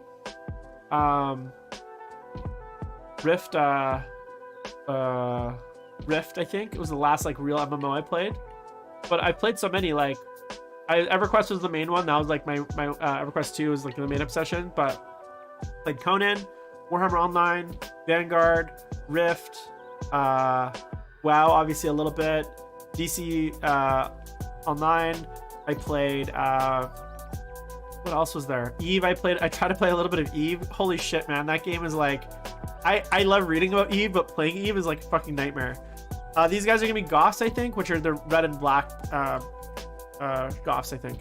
Warhammer Online, oh yeah. Man, I'm like, I was like, man, I was thinking about it because I was chatting with my static in Final Fantasy 14, and they were talking about like loot distribution. I'm like, do people still? Because I just started raiding in Final Fantasy 14, and I'm like, do people still use dragon kill points like DKP? Like, how do we distribute the loot? Like, they're like, okay, boomer. Like, they're like, fill out this spreadsheet and we'll like distribute the loot. I was just like, oh my god, I'm so old. And also too, like, yeah, like it's just after the first. Here's the thing: nothing captures. Like EverQuest 2 is like the MMO that like I played the most for so long, and nothing captures quite the magic of your first MMO. After that, and like, don't get me wrong, I used to play things like, I used to play MUDs, like multi-user dungeons, which are like text-based MMOs basically, back when I was in high school. Those were really fun. Yeah, like EverQuest 2 is like my first like real MMO, and nothing has ever captured that obsession and that magic. Final Fantasy 14 is like is damn close, man. I've been having so much fun with it. Sam Lemon, no, because Elden Ring I think either releases the week before or the week after, and that's what I'm gonna be playing first. And I like Total War games. I have the first Total War Warhammer. I played Shogun Total War, Rome Total War. I have a bunch of them. My problem with Total War games is like, once you've played like a half dozen of them, which I have a lot, they get very like repetitive and derivative. Okay, you build your army, move around the map, you fight the battle. After your 30th like battle, you just start simulating everything, and then it just becomes, and then in late game, it just becomes, there's so many armies running around that you can't even actually play the battles, because it's just like you'll be fighting like for 37,000 hours just in like the real battles, and it gets like super repetitive, and you've learned how to game the AI, and then it just gets like very repetitive. So I will definitely pick up Total War Warhammer, but like here's the thing, in all of those Total War games, I play the campaign once, and once I played through the game kind of like 500 turns, I generally don't go back to them because I don't see the replay value there often. Like maybe if I want to play as another race, but like especially in the more historical Total Wars like Rome or like Shogun or like medieval Total War, all the factions end up kind of feeling the same. With Warhammer, it's a little bit different because I love the IP more than anything, and I'll definitely pick up Warhammer 3 at some point, but I don't think I'm going to put a ton of time into it.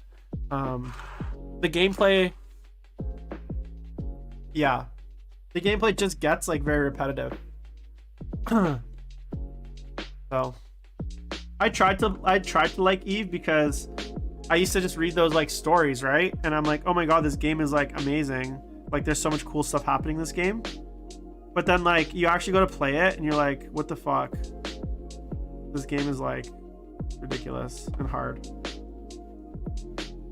I always love it, like how like every like 3 or 4 months there's like a, I don't know, like BuzzFeed or like something like I don't know, on what are some like tech websites like there's like some like Eve article that pops up on like a tech website basically saying how like a player battle in 00 space causes like $2 million real life loss of like assets, and then like this like poor editor is trying to explain like some big drama about like some guy infiltrated a corp and like stole the Titan and like blew it up, and like it's a huge thing in Eve, but then like he like writes an article on it and you're like, yeah, that sounds really cool, but then like you actually go like look at the game, you're like, this game sucks, it's awful. I always just like how those articles pop up like every 6 months about how like someone has stolen like 10 trillion ISK through like a 7-month like deep cover operation and Eve, and you're like, oh, that's really sick, and they like interview the player, but then you remember that they're talking about Eve and you're like, oh, okay, never mind. That's kind of like the Eve curse, I guess.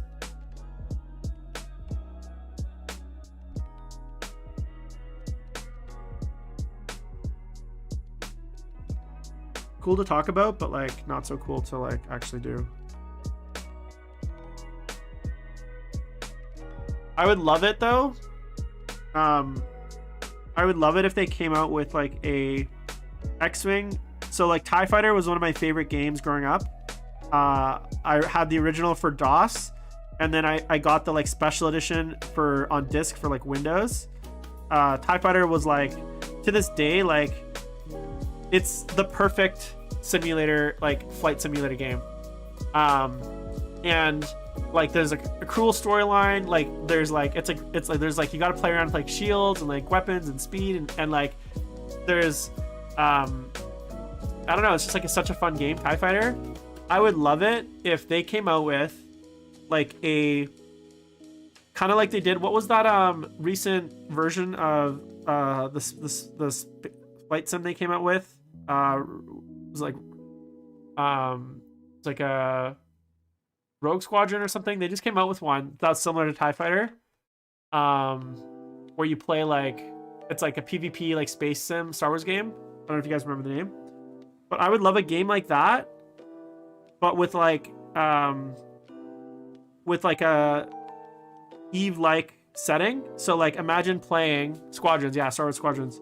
Imagine playing like a Eve-ish style space sim, but like Star Wars IP, where like you basically play as like Imperium or the Rebels, and then you or maybe another era of the universe, and then basically like you have ships different sizes, just like in Star Wars. There's like an MMO element where maybe you can like maybe even integrate it with like a ground level game, like a Jedi Knight style game. So it's kind of like both a first person, I don't know, something like that. I would love a game like that. That would be really fun. Whereas like a space-based Star Wars MMO almost. But like the fights were like Squadrons or like TIE Fighter. Like they were sim fights. They weren't like MMO style fights where it's just like all math. Like it actually takes player skill. Almost like a Call of Duty in space Star Wars. Is that? Yeah. What's the like war game where you can be like tanks and airplanes, and then or you can be like soldiers on the ground? I don't know what the first person shooter franchise is, where you can be like different yeah, I'll definitely stream Space Marine 2. If it was something like that. Is it like Call of Duty, or is that like World of something?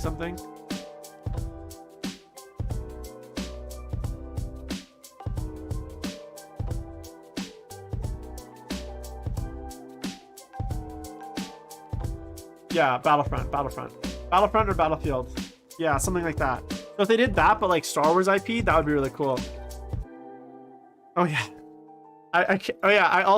Kotaku is the thing I was thinking. I was like, you see a Kotaku article every like 6 months on Eve. You also see every 6 months a Kotaku article on Star Citizen and how like it's still coming, and like maybe it's coming. But yeah, like Star Citizen, assuming that it ever actually releases, that would be cool. You know what though? Like the Star Citizen stands are like doing pretty well. Let's see here. I'm just checking. I'm gonna check to see what time the GW stream starts. I assume they're streaming it, and I'm kind of curious because in the past, what they've done is, oh yeah, it's on Twitch. Okay, so we're gonna stream it. I'm gonna stream it into the channel. So stay put, and don't spoil it if you guys are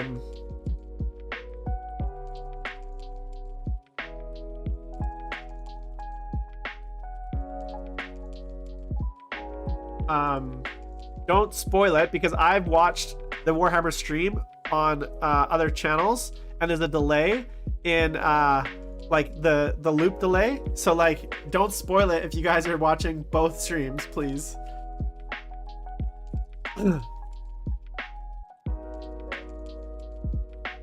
Or spoil it and just that'll be fun too. You know what though? Like you can play Star Citizen just because it's just think of it as like, how is Star Citizen, which is a game that isn't technically released but is playable, any different than like some of the shitty ass bug games with like lifetime DLCs that come out? I don't see much different, man. It's all the same scam shit. Oh god. I swear, I don't know who's asking for squats. People keep saying squats should come back, but I'm like, what's the demo that actually wants squats? Because I definitely am not it.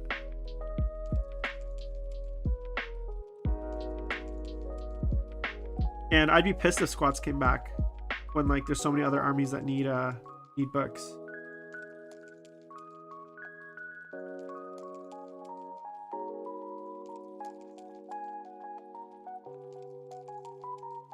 Any last minute predictions for the preview stream, guys, before it starts? 15 minutes.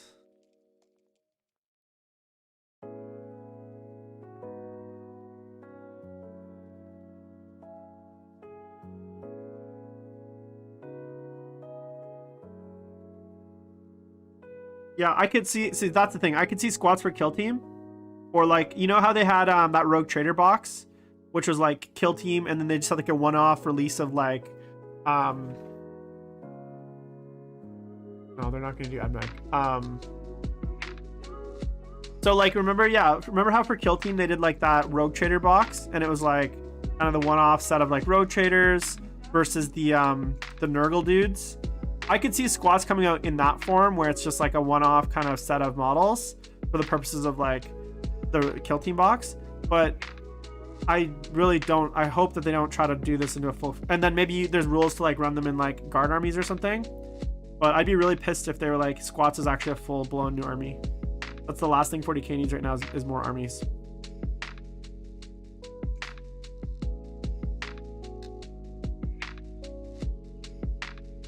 I would like a combined, like, it never made sense to me that dwarves were different books to begin with.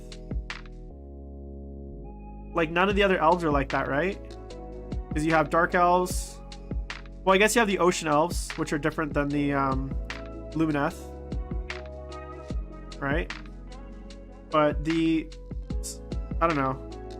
I always felt like they need to have less individual faction books and more like solid factions, I guess.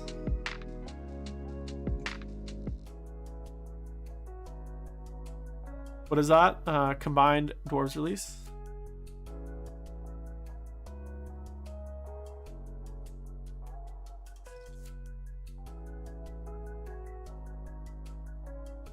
We'll see what happens. I think we're gonna get Chaos Knights, like tease. I think we'll get a full Eldar splash. I'm hoping we get at least an announcement of the next like 2 or 3 books, not just a like, hey, next is Codex Eldar, then the next 3 books are this and that. That would be cool. I hope we get something for Chaos Space Marines. Maybe they show us a Khorne Berserker or something. That'd be cool. Yeah, we need new bikers.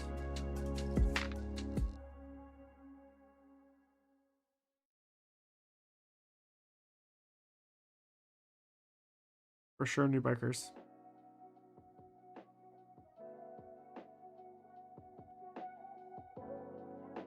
I'm gonna do a quick break in a minute here, just before we get started.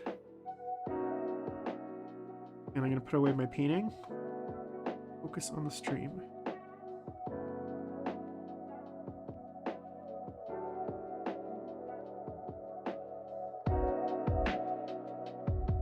Malekith. I would love Shadow Elves. Yeah, Malarian. Because they teased them in Malarian in what was that that book they had with like Marathi, she turns into a god. Broken Realms. There's like a big scene with like him in there, Malarian. So you know he's coming at some point. I just hope that it's like, I don't know. And they've definitely shown concept art of his model. So I'm curious if like it's one of those cases where like the model's sculpted and they're just waiting to like come out. But like who Malarian, he doesn't lead the Identity Deep, he doesn't lead the Identity Deepkin, and he doesn't leave the what are the Dark Elves called in the Daughters of Cain? So Daughters of Cain for me are like the Witch Elves, right? But is there a faction for just like the non-Daughters of Cain Dark Elves? Have they like revealed that yet? Like Daughters of Sons of Malekith or whatever? Is that a thing? Alright, this is gonna go away.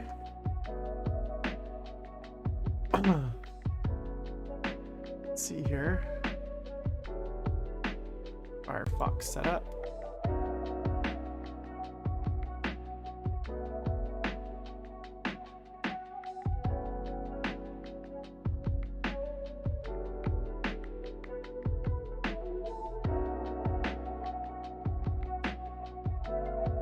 Yeah, let's see. Sigmar, shut up, man.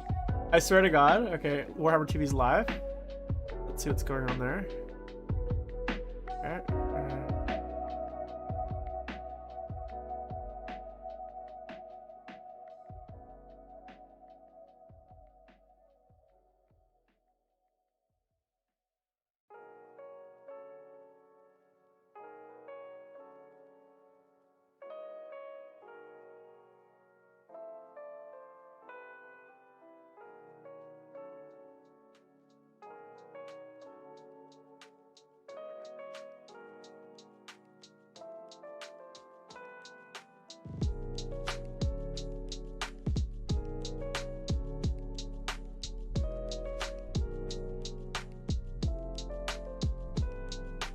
guys. I'm gonna just do a little cleanup here, and I'm gonna grab a drink, and I will be right back. We will be starting soon. If there's a sound yet. It's coming. I don't think we'll get much for Chaos Space Marines, to be honest. I think we're gonna get Eldar, maybe a Chaos Knights tease, maybe a Chaos Space Marines tease. Like, they're not gonna reveal any models. Maybe you'll get like those like cheesy videos where it's like the silhouette. I hope it's good though. LVO is like the biggest in the world, right? This isn't like a random. You gotta remember, right? This isn't like a random like October preview. This is LVO. So usually they do really big announcements at these events because it's like such a big event. Like, they announce like a whole new editions and stuff. So I'm hoping we get that level of announcement and like that level of content.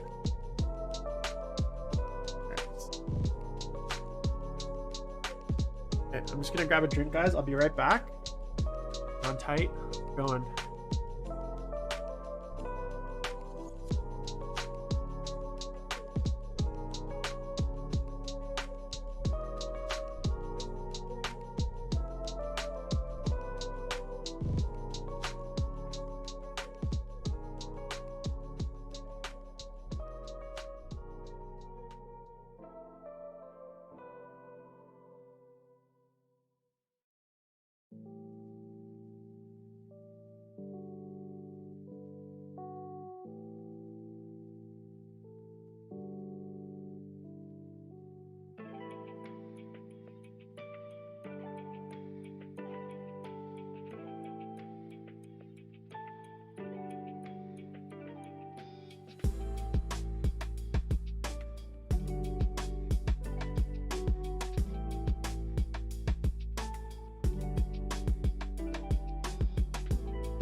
Alright guys, I'm back. I got some popcorn. Ready to rock this preview.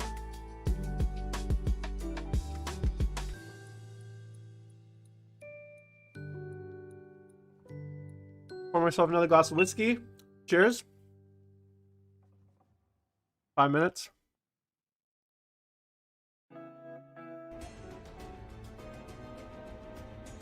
I'm going to turn down my music, and I'm going to turn up the sound of the stream.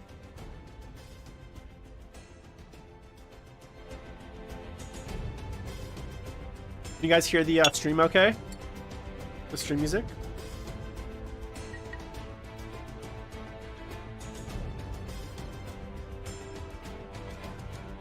You know the volume is, if it's too loud, too low.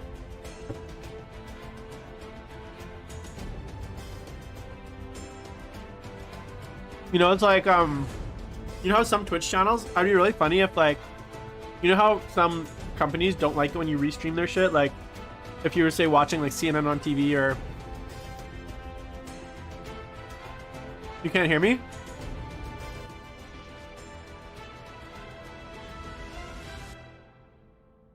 Can you not hear me? Oh, that's weird.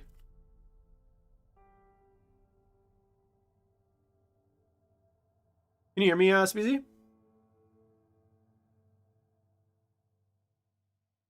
Okay, shut up. No, I was gonna say, you know how, like, you know how certain companies, they don't like it when you restream their stuff. Like, if I was, say, we were watching, say, like, the presidential election, and I was streaming on Twitch, and I was restreaming, like, CNN or something, like, they would send out, like, a cease and desist, or like a DMCA or whatever the fuck they're called, and, like, shut us down. I wonder if GW would ever do that for, like, restreaming their Warhammer TV stuff, you know? Like, I could see them having, like, a bunch of, like, fucking, like, lawyers for, like, their previews and stuff, and being like, for, like, if you're restreaming or reacting to the channel, they don't like it.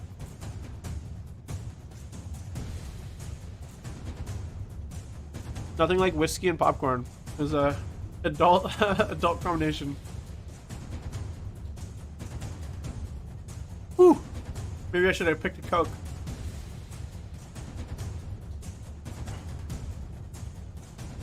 Yeah, but like with CNN and stuff, it's like speech, right? Like it's like they're doing political stuff, right?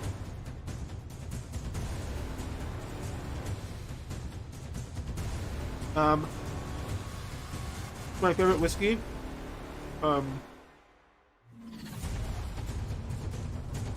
Redbreast 12 here. Good. It's an Irish single pot still.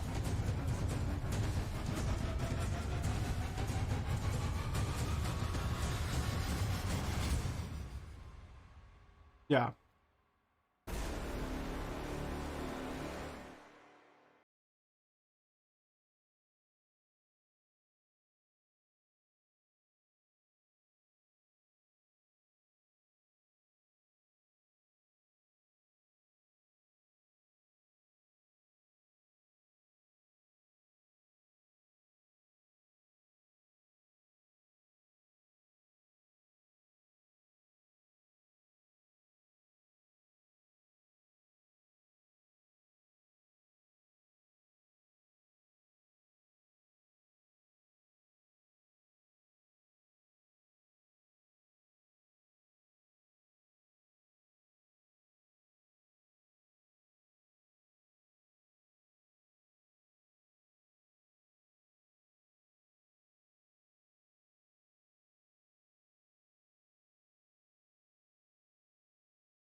Like they announced basically codexes that we already knew were coming out, and there's basically nothing in it. That was shit.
everybody. here we You're go. very welcome here to the Warhammer Preview Online. Oh, Wade I am Price. Wade. This is Eddie. Hello, Eddie.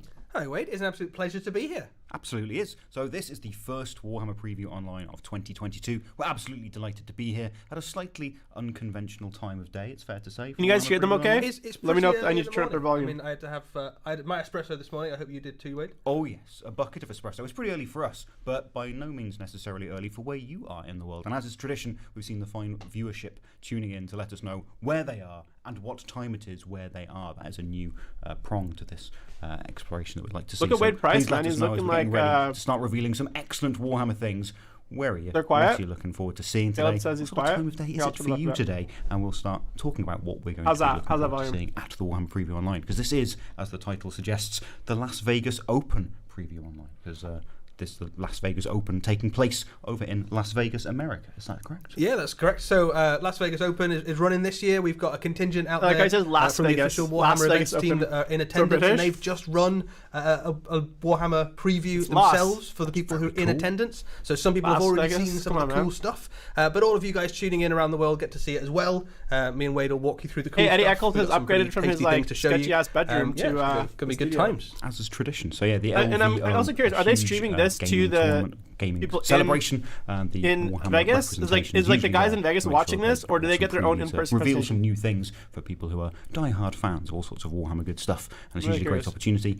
There wasn't a presence, there wasn't an LVO last year, was there? No, I think like a lot of events last year, the Las Vegas Open was cancelled due to COVID, but I think this year it's great to see loads of events like the Las Vegas Open starting up again. So I think anybody who's into Warhammer gaming, who's been, wanting to roll dice for the past 2 years is going to get a chance this year. There's loads of great events. Las Vegas Open Yeah, is get it. traditionally one COVID, of blah, blah, blah. the Give us largest the model, Warhammer man. events Give us the of model. year. Let's I think go. it's got maybe, if not the largest, certainly one of the largest Warhammer 40,000 tournaments in the world, which is really Thanks cool. everyone for tuning in, So by the there's way. thousands of people there at the I need moment to who watch are this, getting yes. ready to play some Warhammer games, which is really awesome. And I think as Yeah, we blah, blah, want blah's to right. support great events around the world, we want to Yeah, show we up all and show come some together. cool stuff and be in attendance as well. But not okay. everyone can go. There's loads of people there. That's but, what I figured. If Vegas Eddie, isn't shut the exactly fuck up, local man. You to the guys' whole government world, is so we like thought in we'd show shambles. everyone, the in other the cool UK. stuff Why we've don't you got. guys worry about Yeah. that? And Where give us are the people fucking tuning in from? preview, We've alright? got some places all over.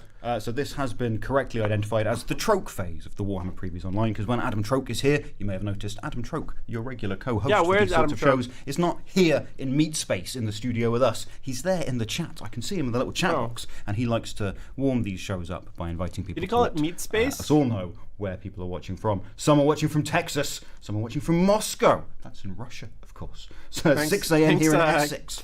It's the same thanks, time zone tips. that we have here in Moscow's in Nottingham. Russia, guys. There's all sorts of people from all sorts of places. Thank you the very much for GW tuning in. education Raph is hour. keeping an eye on the Geography counter hour. of how many people, hundreds and Fuck, thousands, guys. in fact. If you don't tuning know in to watch Moscow's in Seattle. GW, just- Someone says Necromunda. I'm not sure that's true. No, I think that might have been what they're excited to see rather than Yeah. where they're tuning in. That's why from, most of the time I just go to the internet signal website in and I Necromunda just refresh so I can just notoriously look at the poor. We pictures just and don't skip know. all It the just says content. Necromunda. Roma.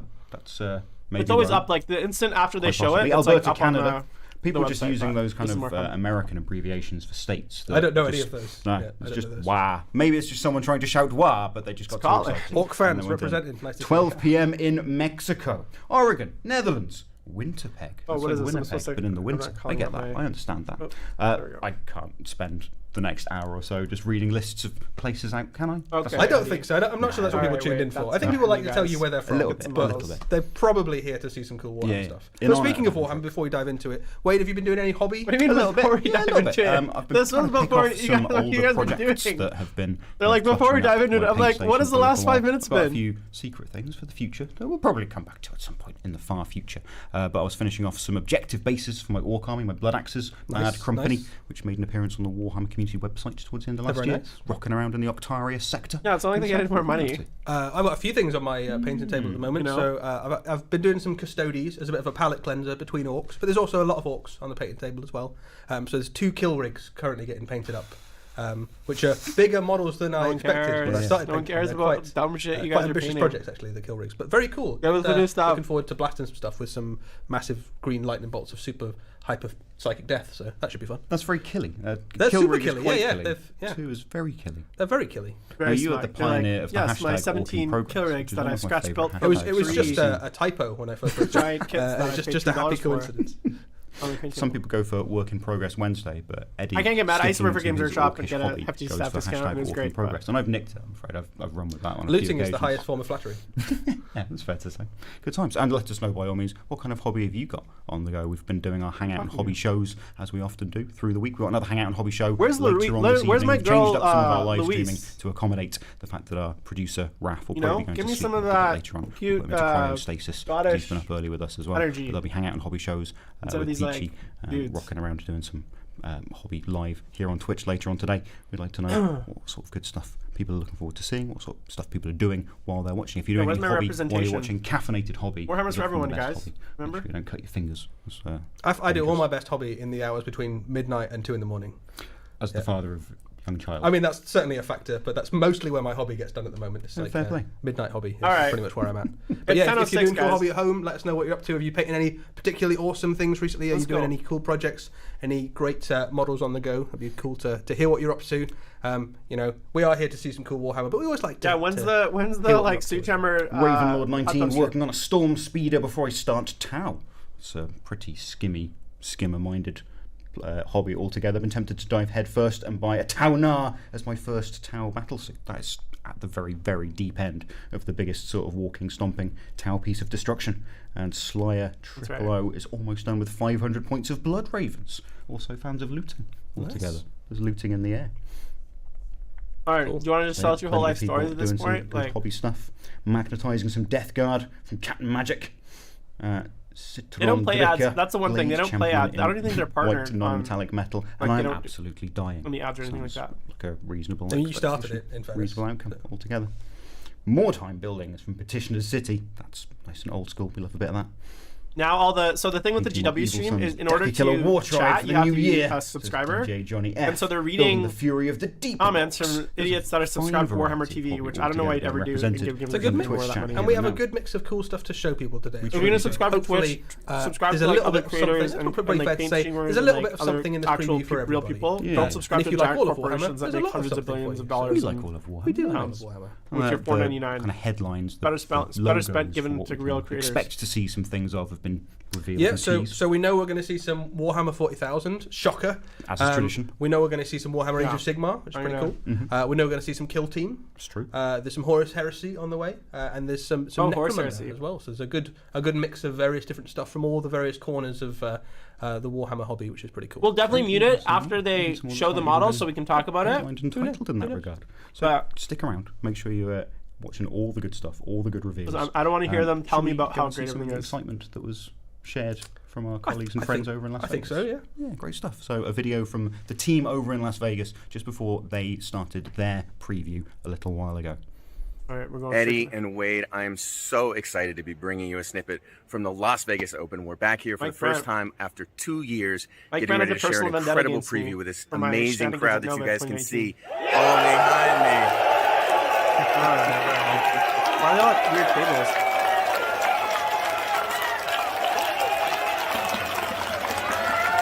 He's aged a lot. He used to be like dark hair, now he's like gray. He's in dirt shop size. Holy shit, that was loud. Well, we are masks on, excitement up, and getting ready to make that avatar not wait any longer. I hope you guys have a fantastic preview. Hello to the whole Warhammer community. We're so excited. Eddie, Wade, back to you guys. That looks pretty excellent altogether, doesn't it? They look like having a lot of fun. Yeah. So we need the Twitch chat to simulate that excellent reaction Okay, that Mike please, Brandt guys, got this is so from, cringe. announcing the upcoming LVO preview This over is so in Las cringe. Vegas. Just please give us the models. I saw So Just some you over can all here. shout woo or wah if you've chosen the Wah best is army. tradition. Yeah, wah is No, tradition. I There are swear some to God, if they woos, wah some live on woos Twitch, and ahs, I'm gonna loud turn this off. We're noises just in gonna block go to bed. capitals is good to see. Plenty of woos, plenty of woos. That is the sort of feedback that we'd be looking to get. That's what we from live the for. upcoming preview. It's fair That's to what say, we isn't turn it, up Wade? at 6 That's o'clock what in the we're morning here for. Absolutely. Yeah, there's a bit of buzz when you do these sorts of previews. They get in so like front of salty, a like live one preview a year, they have to show up studio at 6 audience, so to a.m. speak, Every because other you see preview people has been at actually 6 a.m. my reacting in time real specific There's a bit for of the a last delay like year or with Twitch so. chat, so we'll keep Fuck you looking guys. down at the You box deserve every it. now and again just to see how excited people truly are about what's getting revealed and what's getting announced. But yeah, doing these things in meat space, as we like to say, when there are events and the opportunity to really Now you know how it interact feels to have with 6 Warhammer a.m. hobbyists previews, and man. see the Hope you guys enjoy delight, and the excitement when these things get revealed. It's a beautiful thing. If you ever get a chance to join us for one of our in real life previews, as it were, then it's do come along. it's They're a lot 10 of right fun. now. You usually get a chance Let's to go, ask some guys. questions and things at the end. Me and Wade obviously have a lot of fun talking to you, talking about the cool stuff. But it's not quite the same as being in a room with, as you see, hundreds of thousands of excited hobbyists. Yeah. It's always cool.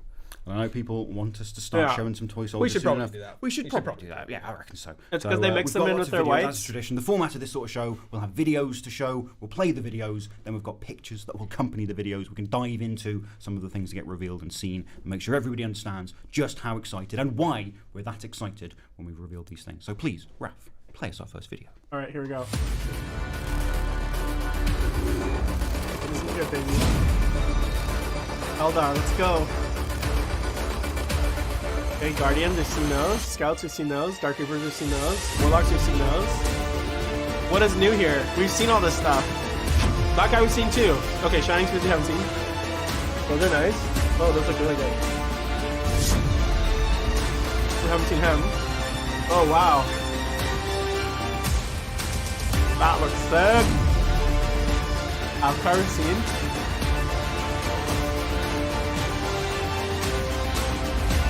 Nice. What else?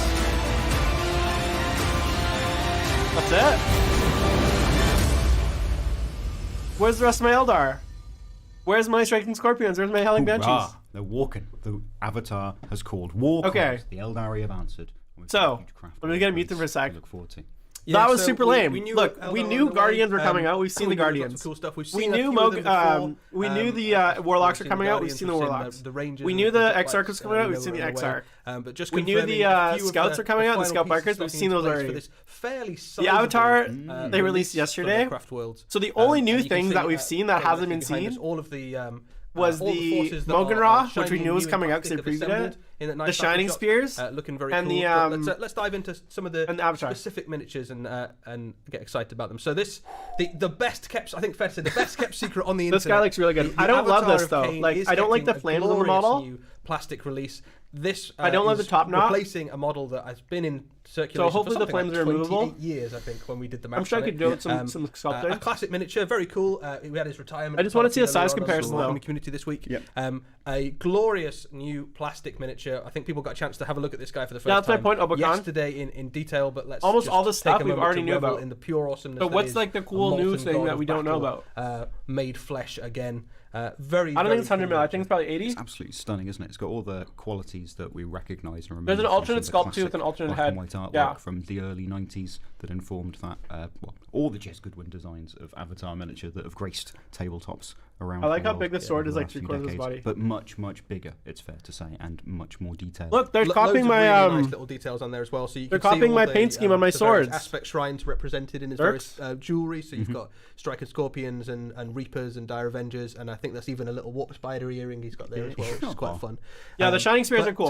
He's got They some look options really for nice. the kits, which is pretty cool. And here are Oh, there some we of the go. options. We've Oh, seen a few he of does have these, the spear. Already, but this is a chance to get a nice, glorious. See, close-up I like- look at them. see, I like Loads these of two really heads cool better. stuff. The Wailing Doom, I think, is probably the main thing to call out there. This has always been a weapon that is effectively spear looks so molten cool. in the hand of the Avatar, which forms to whatever shape it needs to be to chop up whatever foe he happens to be facing. Traditionally, Okay, we're so used to I seeing really it like as the a bear head. sword, but we've also in the I gotta past seen it say. as a spear in his epic incarnation. Yeah. And from Forge World, but he's also got an axe, which is pretty neat as well, which I think you were saying was maybe your favorite. I think I like the I think spear so, with the just bear because of head. the novelty. It's been described in the background, like the Swindale, the Wailing Doom, the Doom that wails, can take multiple What do you guys forms, think? and I we've don't seen like it, the as you say, flames, but- as a sword, as a spear, but to see it realised as an axe, and you were observing, looks very much like Fuigan the Burning Lance's axe, as if he's like, yes, Dad, that's the sort of axe that I want to go and rock The around. hair That's on my that, fire look at axe like how speed." bad the hair I is think, painted well, though. all of the Eldar aspects Like, to it's some like- extent take there's their no, lead like, from the there's Avatar no of Cain, shadow so to they're it, all it's so taking white. aspects of him. So the Shining Spears. It almost looks like it's just inspired someone by primed the, it white, like the it's spear barely of got him, any, you've got like, the axe there effort. inspiring the weapons of some of the Fire Dragon Exarchs. And the robe, the white robe the too, various it's different very white. aspects that the It doesn't have, like, any skull contrast. essence of the Avatar. Yeah, I'm taken up by critiquing the heavy metal warriors stuff. of the Dark Reapers. Even things like the one in the center there with the bare head, quite reminiscent of some of the Drakari looking stuff. Yeah. So obviously they've got the origins in the same mythologies, haven't they? It's just all quite fun. just like an enormous. I wonder if this is. mandrel I wonder if the together. AOS All the Goddess designs Arcane will get a stand, the new heads and weapons are all new rules interchangeable, for so if theirs. you've got a particular favoured helm or head option and weapon option that you don't see there in combination, you can build it. That'd be really cool if it's interchangeable. And you get a 40K spare head AOS. to put on your base of Yamani's Calgar. What are you saying, Clive? Or your Slaneshi Greater Demons, if that's the way your proclivities run. The base as well, the cracked Eldari architecture. Sounds we were talking good, about buddy. Before we went live about I could paint two of the these for sure. Wraithfield base one, that kind of sculpture. I'm excited to paint this, though. That's informed an awful lot of the designs that we'll maybe see on some of the other characters and some of the pictures later on that we've seen in.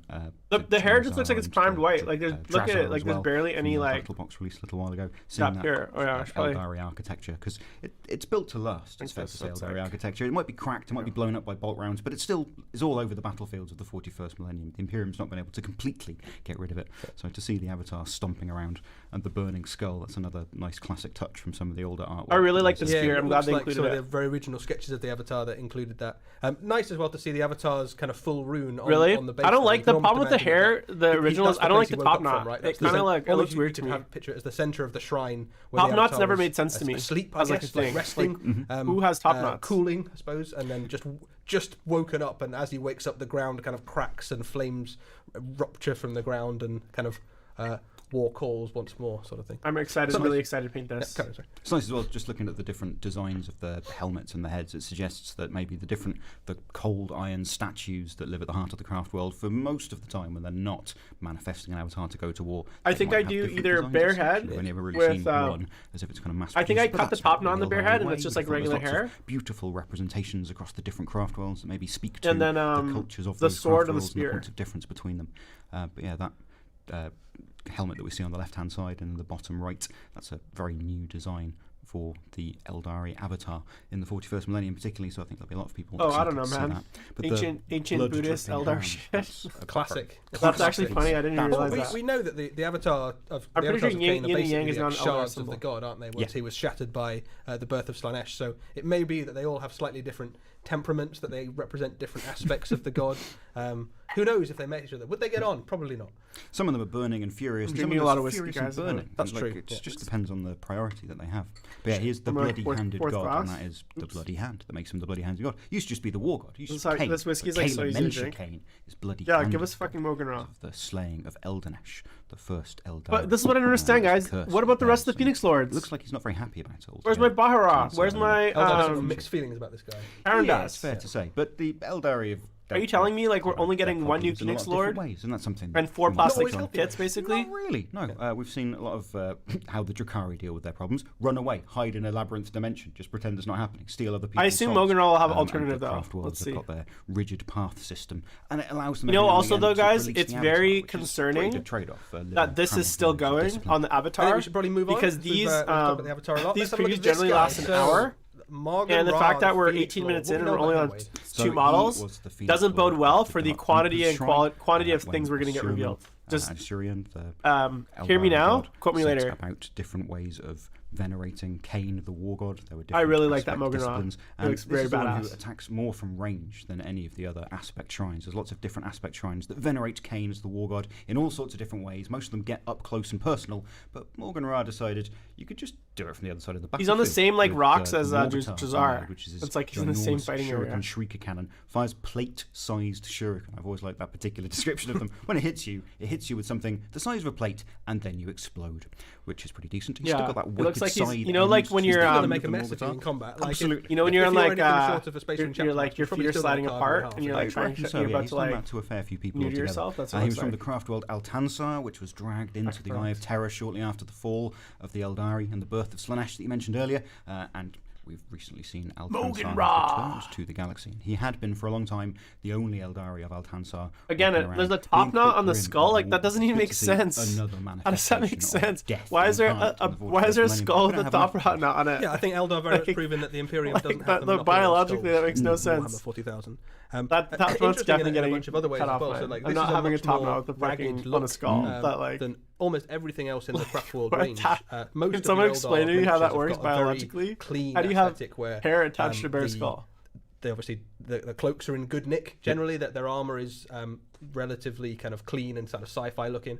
This is a much grimmer, darker look than most of what we've seen. Hairy but skull, yeah, slightly like, it makes reminiscent no to some sense. extent of the It's a the Harlequin, pick, yeah, for sure. Reaper of kind of a similar sort of aspect, I suppose. Yeah, and I guess as he's not been able to go home for thousands of years, Zeltansar got dragged into hell, essentially. Well, Yeah, I suppose your dry cleaners on the craft world, isn't it? Just So go they away. can't look I think after the coolest your- part of your cloak very the well. Phoenix Swords is like And how they're as is immortal, tradition, like how once you kill them, they beautifully kind of go back in the painted, Infinity different Circuit, and shades then of they can black like repossess represented. That's another. definitely the colour Exarch? of the Dark Reaper's shrine. And we saw the beautiful Dark Reaper's miniatures. They've been Yeah, revealed earlier very on cool. They're altogether. on the way too. So getting to see Yeah. their boss as we Renegade, saw it's James basically- released alongside the He's Howling basically like Banshees, and we'll Diablo, see right? Morgan Like Ra it's a soul stone. alongside the Dark Reapers when they rock out, but seeing those kind of purple amethyst tones in the robes, and then the very cool neutral matte tones in the avatar itself.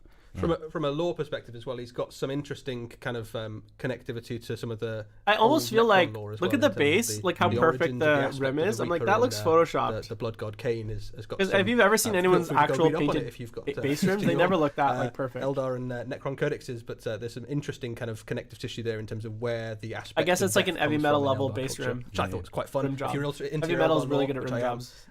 yeah, I guess. so it's some good stuff there in terms of some light reading. Light reading. Not before bed, though, into your very, very ancient history. It looks like he's got a few spirit stones on his back. He's been picking up Okay, from these are nice. fallen friends. And now more plastic aspect warriors, the shining spears, which people would be delighted to see, I'm sure. They are beautiful. They and look clean. so. They are a They long look time so coming, sharp, I think, which is for what I really Shining like Spears. about So them. these guys have been represented in the range for a Those little look good. while in a mix of metal and plastic, and then resin and plastic. But we've never had a full plastic kit for these before, and they've still been using the kind of classic jet. So those bike, heads. look. Those are they got basically replaced with Dire a brand Avenger new heads, style right? of jet bike. So, So people who are how familiar hard- with the do you think we're Eldar gonna get a range Dire will Avenger kit? see that their jet bike is a little bit fancier in a variety of ways than the standard one. You've got like a little lance holder on the side there to kind of prop your lance on as you charge. It's got a few extra little features and things that are Lance reminiscent holder. of some of That's the dumb. I'm cutting that off for sure. some of the Harlequin ones where they've got that little kind of targeting computer thing that kind of comes up and lets them drive around. And then the warriors themselves are obviously an aspect warrior. No lance, aspect armor, no lance and they've horrors got for my guys. They're those, gonna fucking one hand that headdresses, shit. which we haven't seen before. That's like a new aesthetic for the Shining Spears. They previously just had. Yeah, but that's what I'm classic saying. Eldar, Like their heads are similar enough to pointy Dire but, Avengers that I'd be surprised the if we don't spears get themselves plus Dire are pretty Avengers. cool. They're kind of reminiscent of the some of the Eldar heavy weapon to some extent, like the missile launchers and stuff. And then the Star Lance you can see on the Exarch there is very cool. Looks like a kind of weaponized lance version of a prism cannon, which is pretty fun.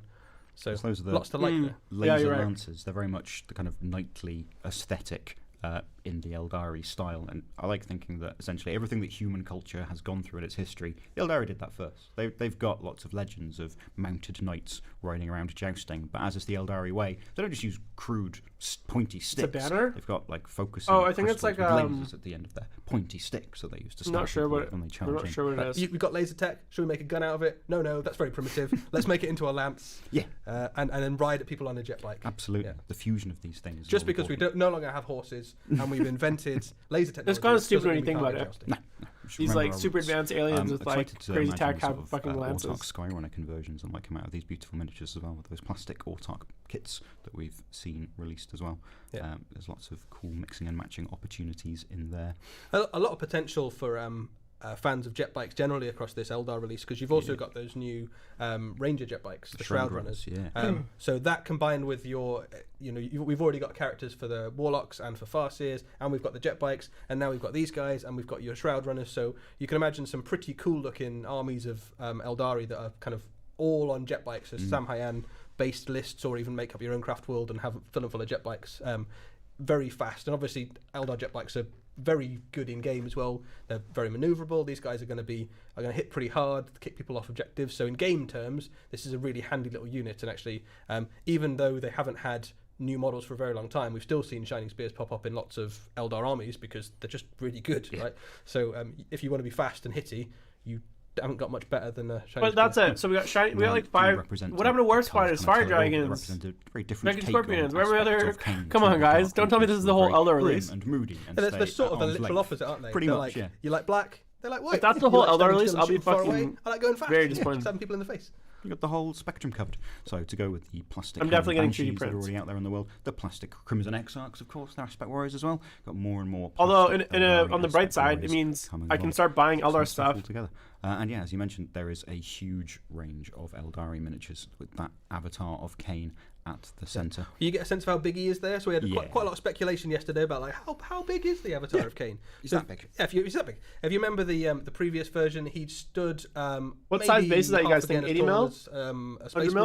Marine. This guy is. I assume the new considerably Guardians are on larger, the about 3 28 mil times the height of bases? a Space Marine in battle, so he stands toe to toe with things like Greater Demons and Catan Shards and all the kind of the big stuff you'd want him to be fighting in cool epic showdowns. So almost this guy's kind of reason for being is to find the biggest, coolest thing in the enemy army and challenge it to a fight. Oh look, to the there's death Storm at the middle of Guardians. The battlefield. The So, Guardians on the left, Keeper they of have close Secrets combat or a weapons, so they're Storm Bloodthirster or a Guardians. Catan So they must have Shard close combat. something big and cool and scary. He's usually got historic beef with almost every big major thing in 40k to some capacity. So I think this in this he's picture gonna is cook that all the beef. new Eldar stuff. And make Dark all Reapers, the Eldari Guardians, around him. Avatar, Bellicore, Scout there's Bikes, someone in the chat. Scouts and Shining that'd be a good Spears. I don't fight. think there's anything else. Do you have a preferred Eldari craft world? Are you thinking of getting into the craft worlds or the Eldari So I like itself? Sam Hyan a lot. Ooh, I yeah. think Yeah. red armies look pretty sweet. That's very true. So I like the look of them. They But all like, look let's pretty put on good, though. I think camouflage the cloaks, Eldar, the scouts, colour but then palettes, paint everything else in bright red. Like have stood that'll the be test really of time smart. pretty well, so that they're all pretty great. Like, looking, why but I would think there's why would something Eldar about have red camo armies on cloaks the battlefield that and just then paint looks everything else great. in bright red? I'm a Makes no sucker sense. for red and black armies in the main in particular, but I've got a bit of a yen for an Ulfway force. I'm eyeing up some of those Storm Guardians. The Storm Guardians kit is beautiful as well, isn't it? It's very, very cool. I think I didn't know that I wanted new Guardians. Guys, and the fact I that it's saw them and I was 1026, like, yeah, all right, you go on. and this thing is going to Yeah, take it's 1 difficult hour, to improve does on not bode just well the for the rest of the fantastic previews. remember those I think this plastic is it for multiplayer Eldar, to be when they honest. came out in like I don't think we're getting much 1999, more. But seeing the extra details and the dynamism. I think of those everything in this particular picture is sculpts all the and brand new the kits. anger in the faces, That's it. the detail. That's really captured depressing. on those beautiful Eldari faces. I think there's been an awful lot of attention paid to the quality altogether. I wouldn't be We've also surprised. seen We new might get worlds a as well, tease of plastic something worlds, else, but which have managed I to think for cast the Eldar, this is glamour it. spell and make them disappear from this particular picture. But loads of Eldari stuff on the way, and this isn't even all of it. We might even have some more Well, stuff. some more to stuff. Oh, he see. says there might be We've more. already heard That's about most of it. We've seen most it's of it. most now. of it. This It's is most of it. They only show what they want us to see at any point in time. People chiming in now with their favourite craft worlds altogether. He's saying this is most of Bravely it, so Lauren that's saying great. Iandan is the best craft worlds. There's lots of different ways of dealing with your Tyranids problems. would certainly agree that that's the tastiest. They're the one. tastiest. What is craft that on world Eddie's altogether, neck? potentially, yeah. He's got like yeah, a. I'm a big fan of that Eldari release. Did you guys so see looking forward that? to He's seeing got, like, a what else growth. might come in the fullness of that time. a hickey? So that's a fine way to kick us off. Like pretty cool, pretty cool. excellent 40k release. New Plastic Aspect Warriors, a new Phoenix Probably Lords. get that checked out. Looks like cancerous. Shabby. That's also maybe something that we saw teased in what we might look forward to in 2022's releases. I think some people were seeing some of those scrappy bits of robe and bones. Yeah, Some I'm guessing. people- maybe that was Some all people, right. some people maybe suspected he was on his way. Yeah. So if you've got your bingo card from the kind of previews teased earlier on in the year, you might want to keep that handy as we go through the rest of today's reveals. So that started us off. Should we move on to I think the next let's. video? Right. What's next? None may steal Wait, are you serious? God. That's all the 40k we got? For too long, the elves No. denied Are you kidding? his teeth. Shit, son. It ends now. That's brutal. Our souls belong to us. Who will take them from our stronghold? These are what, of Daughters of Cain? Huron-Ka? A host of tortured spirits in service to a mad god? No walls bar our Are these new as well? with my craven. I don't know AOS, so I assume all this stuff's new. I shall have victory. I do Craven like by crossbow name, dudes. Craven by nature. I don't feel like these are new, They are they? will fall to my These are existing heart-renders models? javelins. That is not the ending that is written this day. High gladiatrix. That guy looks new though. The scratching of your quill means naught. Are these witch Crypta elves? Mortis. The only souls returning to Shaiish will be yours. Raven Throne Guard. They look kind of cool.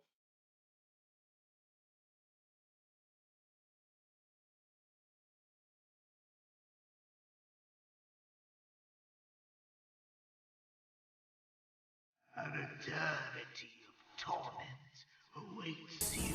This is a new box set, I guess. We are Queen of Shades. Okay, that's alright.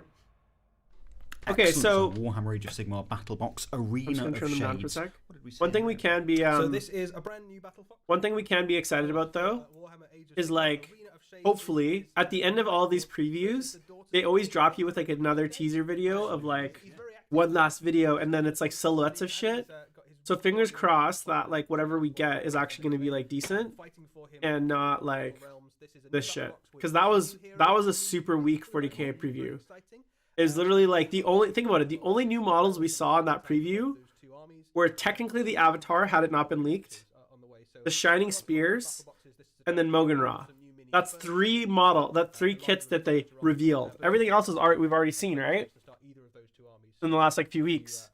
So I don't really know how that's a preview / reveal when we've seen it all already. There's 3 kits basically. And if you've got a friend who likes the other half, anyways, there's pretty much it's perfection, absolutely. So should we have a look at some of these models up close? This guy looks cool. Is like just an amazing miniature. Very, very interesting, different. I gotta say though, and this is like my personal preference. Very characterful. I've never loved the miniature. All sorts of stuff to talk about there. I don't know. There's something about like the models where like they're like flying or they're like levitating, and the way that they show that is like from flames or like parts of the model. I don't know. It always felt a little bit contrived to me because I'm like, yeah, I know the only reason that's crime of telling inconvenient truths. Like it's floating because of the Nagash was imprisoned pieces there, right? Like a cairn of Realmstone. Sigmar was the one that freed him. Yeah, Nagash doesn't like people. Exactly, I don't like that. That's that guy. So he's cursed these scribes from a former life to have to record the names. That guy looks very twisted and like done transgressions. So you can see that Nagash has blessed this accursed figure. Also, I don't understand. Let's think about this. He's got a bunch of candles for light, and then he's got a green brazier for light. He's going to twist you into weird ways. What, like, how much light does this bro need, you know?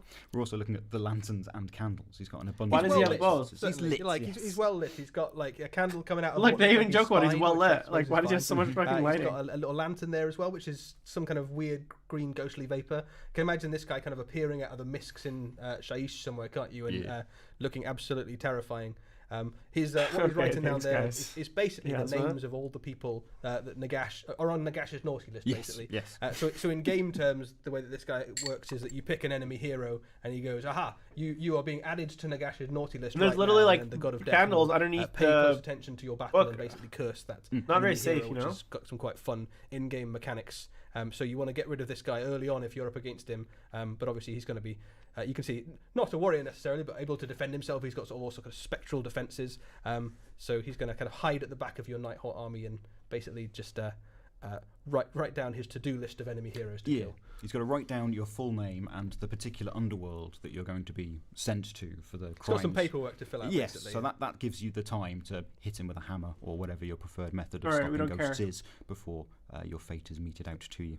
So the lectern is very cool there as well. I think I'm upsetty. Lots of the death stuff in the Mortal Realms has got some really interesting aesthetics, basically like built out of bits of bone and spectral stuff, and we're seeing that again here. So the lectern there is a little bit Ossiarch to some extent. You've got kind of bits of bone reforged. So Nagash is obviously the god of all of death. He's got ability to kind of call from all those various powers. And there's lots of stuff on the top of the miniature, like the candles there that hark back to some of the wider things in the Nighthawk range, like the black coach and things. So it's going to fit right in, but looks like it could be quite a fun project for painters as well. Absolutely. I've seen some appreciation in the chat for the liver spots on the back, which is like an extra quality of grimness altogether. You would have thought that once you kind of went beyond the mortal coil and no longer had skin, that liver spots would no longer be an issue. But no. Nagash has decided to bring that with you.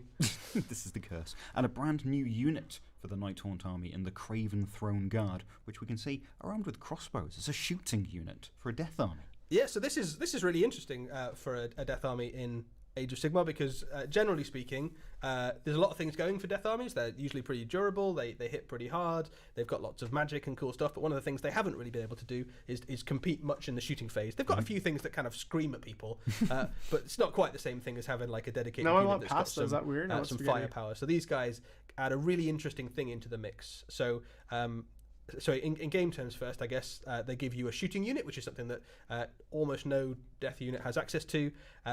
They probably shoot like shit, though. Valentis's guard, basically, so I think that's the right... Kurdos Valentine. That's Valentine, that's right. That's the fella, the Craven King. So these are his kind of spectral guard, and you can see the banner there has got some kind of nods to that as well, that kind of fits in quite nicely with his aesthetic. And you can imagine these guys kind of cruel... kind of cackling warriors that kind of cut down enemy at a distance, sort of thing, in that Yep. kind of slightly spiteful way that all Nighthaunt, none of them fight fair. Basically, they all kind of fight and laugh at you as they do it. And they're probably doing part of Kurdos Valentian's curse, where those around him are. Oh, that's the tongue-in-cheek thing. or Spasm. That's the thing I passive-aggressively miss the most, supporting man. him and Like not really I actually supporting literally Doing a put great job. banners in my great. 40k You armies. managed to drive off that that one reason. grot. Well done, you're brilliant. We can see that pointing character second in from the left. Looks like he's either pointing at other death units because you haven't got a crossbow and we do, or maybe he's just pointing at whoever's going to get shot down by the Soul Hunter crossbows next. The miniatures are very fun as well. They've got like a really interesting kind of hunched aesthetic. Yeah. So they look like guard, don't they? You can imagine them like patrolling a battlement somewhere in the realm of death. And they've got that kind of hunched over, brutish sort of look to them. I don't which is think quite they have them interesting anymore, aesthetic for musicians. Nighthaunt, which are I think usually ever quite, since they started to spindly phase that and shit stuff. out. Yeah, and an interesting kind of bodyguard. I don't even think they dynamic, have 'cause a lot banners of the times anymore, The bodyguards for generals champions, or lead musicians, and characters are standards, command better team, fighters, right? So that you have to Andrew? fight your way through that Full shield command? wall or battle line. But just to have crossbow ghosts, crossbowmen guarding the Craven King, like, nope, you're not getting anywhere near that floating. All right, king. guys, you It's- don't You've care got about plenty of other things that all have your, massive like, sword commentary. insides They and do stuff look in cool. the I always battle. thought mean, crossbows this were is cool. a niche they didn't have, which is Yep. nicely filled. But tell you who does like I fighting stuff up Gladiatrix. close, and that is the Daughters of Cain, and their new hero choice, the High Gladiatrix, which is. I don't like how they painted the eyes here. I think it's like equipment not choices. the best. Not Yeah, the best. so a hero level character for Daughters Also of that Cain. whip, This is like, from the gladiatorial guys, pits of the I don't know Daughters of about you, Cain. but, Lots of like, people in Age I of Sigmar own like quite a few gladiatorial plastic pits. It's models a- with like it's a common- kinds of design one keys the like this. sports probably in the Mortal And Kombat. do you know how like Daughters of Cain do it best. you know how like plastics are great because they're like resilient, but like shit like this, it breaks so easily. Like those little tiny plastic pieces, they're not very like strong. So I actually don't like shit like this. Yeah, it'd be a cool succubus too. Very androgynous though, you know? Like the face is very like manly. Are very strong contenders for, or early contenders for hero miniature of the year. It'll be like the first 40k trans model or something like that. Details in them. Gender fluid. Story. I was looking through the why are these Yeah. characters being introduced in fighting? As you say, the fighting pits. Yeah, the whip's gonna break 100% for sure. Story that we heard about. I have a bunch of models with like similar style aesthetic, and it's like this shit breaks so much. I don't like it. Anvilgard into Harkiron for her own purposes and filled it full of gladiatorial. Where's my Malarian, man? souls to the Ideneth allies that allowed them to do that. All right, And they let's go, move "No, on. no, these are What's my souls. next? These are my souls." This is a lame Like, preview so far, I gotta say. encountering These Daughters of Cain and why we're It seeing doesn't them help that the fight Eldar Codex has been leaked for gladiators, 3 months, and we not knew to all use this the new stuff is stretch coming. marks and get out of the fight. But I just don't understand why we didn't see any like. They only give me one new aspect warrior. At this rate of like, when did the Howling Banshees come out last year sometime? So like at this rate, I think around this time last year, right? They came out in that like that kit with Jane's R. But this rate, we're gonna be like 7 more years before yeah, we're gonna be like 7 more years before all the aspect warriors. We have Fire Dragons still, we have Striking Scorpions, we have Swooping Hawks, we have I guess Dire Avengers are technically aspect warriors. Warp Spiders, that's 4 kits. Dire Avengers, Swooping Hawks, Striking Scorpions, Warp Spiders, Fire Dragons. Did I say that? That's 5 kits still. 5 aspect warrior kits still that are not released. Are they fully plastic though? I thought the bits were like are they yeah, so but they're the old Guardians though, right? Like are there going to be new Dire Avengers with the new Guardian kit is my question.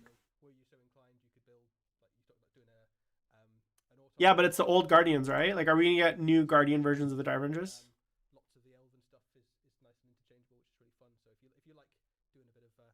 Yeah, so I'm curious. I'm curious if there'll be like a Dire Avenger upgrade kit for the new Eldar kit. Renegade. To your Alright, kind let's of see what these guys Elven Eldari bits ecosystem and see what else can be created from it. Excellent stuff. So this Why is he next thing, talking like he's in a library? We've got Wade, I know you're Guys, yeah. particularly You- excited about. Little Fuck, bit, yeah. where's Should we- this? we Is can- like a bunch I of think like we can go. I think we can go. autistic like Thank you very much. presenters, man. Give me a little bit of charisma and excitement. All right, here we go. Oh. Oh no. Yes. This. Is this Forge World? This I did not predict. Wow.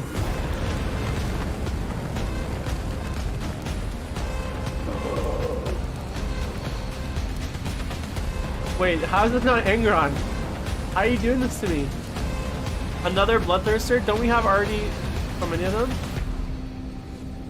Oh, Horse Heresy. Damn, that is actually cool. That is hype. So, Wade, I know you are a fan of all things red with axes. So, who is this guy? What did we just see? I'm getting that for sure. Commander, one of the finest and greatest bloodthirsters, greater demons of Khorne, to bedevil any realm that's got Warhammer associated. That's actually with it. cool. So this is convene actually being like presented the for best Horus model they Heresy revealed as the today. Demon General of Khorne in the Horus Heresy setting. He We broke saw Sanguinius' this particular back chap at Cygnus pre- Pride, right tangling before the Siege of with Terra. Sanguinius when Sanguinius was sent along with his. Although his it's so entire sad legion because by I'm like, Horus to get him out that of is the way like, while this Horus is went out literally doing his like, heresy, this is found, literally like huge amount of demons 3 in his centimeters fire, and away from an so Angron, my demon Angron. and Kabanda cast Sanguinius down. So I'm like, how do you give me this, but you don't give me my demon Angron, boys? Very angry altogether. But that was not the only time. that Yeah, we if you had the butcher's nails, in the Horus that's Heresy, basically Demon he was Angron. described as the one who then tussled again with tussles. Not really. The I most think you're underselling what Yeah. is one of the most epic fights Yeah, okay. of all history. dueled, encountered, Kabanda and Sanguinius. I'm excited for the fought Horus once Heresy more book where he during fights Siege of Terra, when Sanguinius. some of the older At the, background fought atop the ultimate gate. Eternity and Gate, I think at they that fight. point, Like, in front. Sanguinius broke the Bloodthirster's back over his knee and cast him down. They're 1-1. 1-1. But then, it didn't end too well for Sanguinius. Spoiler alert, if you're new to Warhammer 40,000, he's not rocking around so much in the 40,000. Yeah, Sanguinius is But dead and Cabanda's Cabanda's been- alive, Cabanda's so been checkmate- bedeviling the Blood checkmate, Angels in the 41st millennium, Angel Boy. all the way up through to the event of the devastation of Baal, tussled with the Sanguinor before that. He was also under Arcane's Yeah, command the wings do during look the a bit end funny. times, as we're starting to see the I end wonder if times lore I books assume being this added is to the Warhammer resin. vaults. We're on If Glock so, 10, I think, those at the wings moment. are like A few more books to go before we scary, see like Cabana breaky. materialize there. He's been everywhere. He's cut the heads off all sorts of things and smashed up Blood Angels, the Earth, and Dreadnoughts on the base of this beast by the looks of things. So to see It's him, crazy though, guys. Like revealed in a the Forge World Horus the Heresy way that miniature, they've I and I think you guys have noticed this from like the new design philosophy in Forge World. So if you look at like the Praetors, the recent Praetors, the Galvar back model, there was the Sons of Horus icon bearer. You can tell two things. A, they've switched to CAD for a lot of their designs. Like you can tell that the it's much sharper. It doesn't look like green stuff. Second, I think the heavy metal team is starting to paint this stuff because some of the old Forge World Horus Heresy stuff, it was like hideous. But this stuff seems like it's almost painted by the heavy metal team now. Origin and his main stomping ground is the Horus Heresy. He certainly shows up. I don't like his I like his face. I just don't like the way they painted it. Tyranids, hasn't he, in the Yes. 41st millennium? Yes, just as it looked, Especially with the red particularly eyes. during the events. of the There's a few devastation little of Baal, contrasts, I the height of guess. Earth, and was closing in on all the Blood Angels and their successors, and then they kind of disappeared in the warp storm. And Well, I then- think Cabanda's very keen for a decider fight, right? So like, Pretty it's much, 1-1 yeah. as far as he's concerned with the Blood Angels, and he doesn't want This anyone is else really to ruin cool. the fight. No, they're mine. Leave them alone. So yeah, a huge pile of bones and skulls left on Baal Prime in the image of the rune of Cabanda. It's looking absolutely magnificent, and that tiny little, ginormous 8-foot tall Space Marine superhuman killing machine. But What do you for mean, scale, on Spaztec? the base for As far as the scale. painting? And it doesn't look like he's been bisected by the axe, but just like hit by one of the spikes on the back of the axe or across the whip that Cabanda's got potentially. Or to do you mean in both like the jagged sculpting? Yeah, Because we were like saying that, I know Simon looking Egan. at I the think he size does all of that, which the is about twice the Primarchs. size of a He Space did. Marine. If you were hit with that, you would be. he did, in more trouble than that Space Marine appears to he be. did all the I think Primarchs, rest of that including Space Marine squad exists as a fine like mist like just surrounding the knees of Bond Cabanda that at just this came point in out, time. and he's still a But very yeah, traditional he's sculptor. exalted But I bloodthirst think is everything the else only in one. It the looks like Horus it's coming Heresy from is now essentially being done size and via power like level CAD. as Angrath the Unbound as a Yeah, so It's one much of the things we know sharper about and the like Chaos much more Gods is like that it can their tell favour that is it's much fickle, right? it's So, much less hand the sculpted. various You know, if different that makes bloodthirsters sense. of Khorne will at different times kind of rise to prominence and favour. Famously, of course, Skarbrand was the favourite at one point and was cast down by. It'd be Khorne cool to have and, this guy, a Skarbrand, bit of and a then the regular tantrum. Bloodthirster, and then Angron. And at various times you've had different bloodthirsters, different exalted bloodthirsters have been the favourite, and certainly you'd expect at times this guy would have been the primary favourite of Khorne throughout the various ages. But you can decide, I guess. Maybe you can take him in your army and earn skulls for the Skull Throne and rise his. It favour doesn't in make the eyes sense. of- Also, Khorne loves that. this is the thing that doesn't make also sense. wants to see him Why face would off he? against that new Here, avatar of riddle me Khorne. this, guys. That would be good, wouldn't it? I think remember. Riddle me everybody- this. Why would the first time that the Avatar showed this up, guy, Dawn of who is War, not I a Chaos seem to Space remember Marine, that who is the not mission a was world to get the leader, Avatar to he's go a fight the pure Bloodthirster. demon of the And that was warp. Why would he have a chain axe? The Bloodthirster won that fight. Was that game written by Korn? It might have Right? been. Isn't that what that is? That's a chain axe? Yeah, the kind of runes Shouldn't he on have the just like wrists of demonic the Avatar. weapons? Like, why would he have a Very mechanical random. chain Yeah, axe? if we I were get for gonna Angron to redesign have it, it because he's Korn like was a rebranded Chaos Space and we did Marine it by the that Elves. turns But into, this and he's a truly Primarch proper with technology that great turns demon into a of demon the war Primarch. god But why would a of pure humanity. demon You'll from the have a warp, sensible more Cabana, technology who's than never we been did, a Chaos Space A couple Marine of or a folks world in the leader? chat there asking, Why would he have a is chain it axe? plastic or resin? This is one of the Horus Heresy character miniature series. So Yeah, this but is why a would he resin have it? miniature, At all. in, He's highly not. detailed He's Forge not World resin. ascended It'll be from available from the Forge World like website, Chaos alongside the rest of the character Lord that miniatures turned like into the a demon Primarch. prince So if that you turned built into a one of the bloodthirster. Primarch, He is like models a up, pure it's the same being of stuff the that warp. they're made of. He's basically like a bloodthirster, Yeah, is like I right. in my He's life not or like a something, Chaos I Lord that got got elevated to probably demonhood. Slightly lesser plastic bloodthirsters around it, looking up to him. Do we have 8 Bloodthirsters yet? We probably there's 3 different ones, and then you've Doesn't got make a sense. couple of. You should just have like an axe. So you're not far. You're not far off being Yeah. able to collect a full unit of 8. Like if you look at the That's just the a plastic feels bloodthirster like kit, you none were of them looking have for a chain hobby axes. project, They just have like Yeah, crazy yeah. demon New axes. year, new So it collection makes no of sense that he would have a bloodthirsters. chain axe. Maybe we get Yeah, that I know from it's cool, but like So a wonderful. we have a little bit Demon of General logical Khorne consistency of within the the Horus setting. Heresy, Cabanda, his own self. All right, what do we got was next? excited By the sight of this, this has been in the ether. Demons have been whispering about this one to me for a little while. It's beautiful to see it revealed. All right, what's next? Should we move on? Yes, let's Right please then. move on. So, Thank you. Something slightly different next up. Uh-oh. Blood Bowl? Fuck.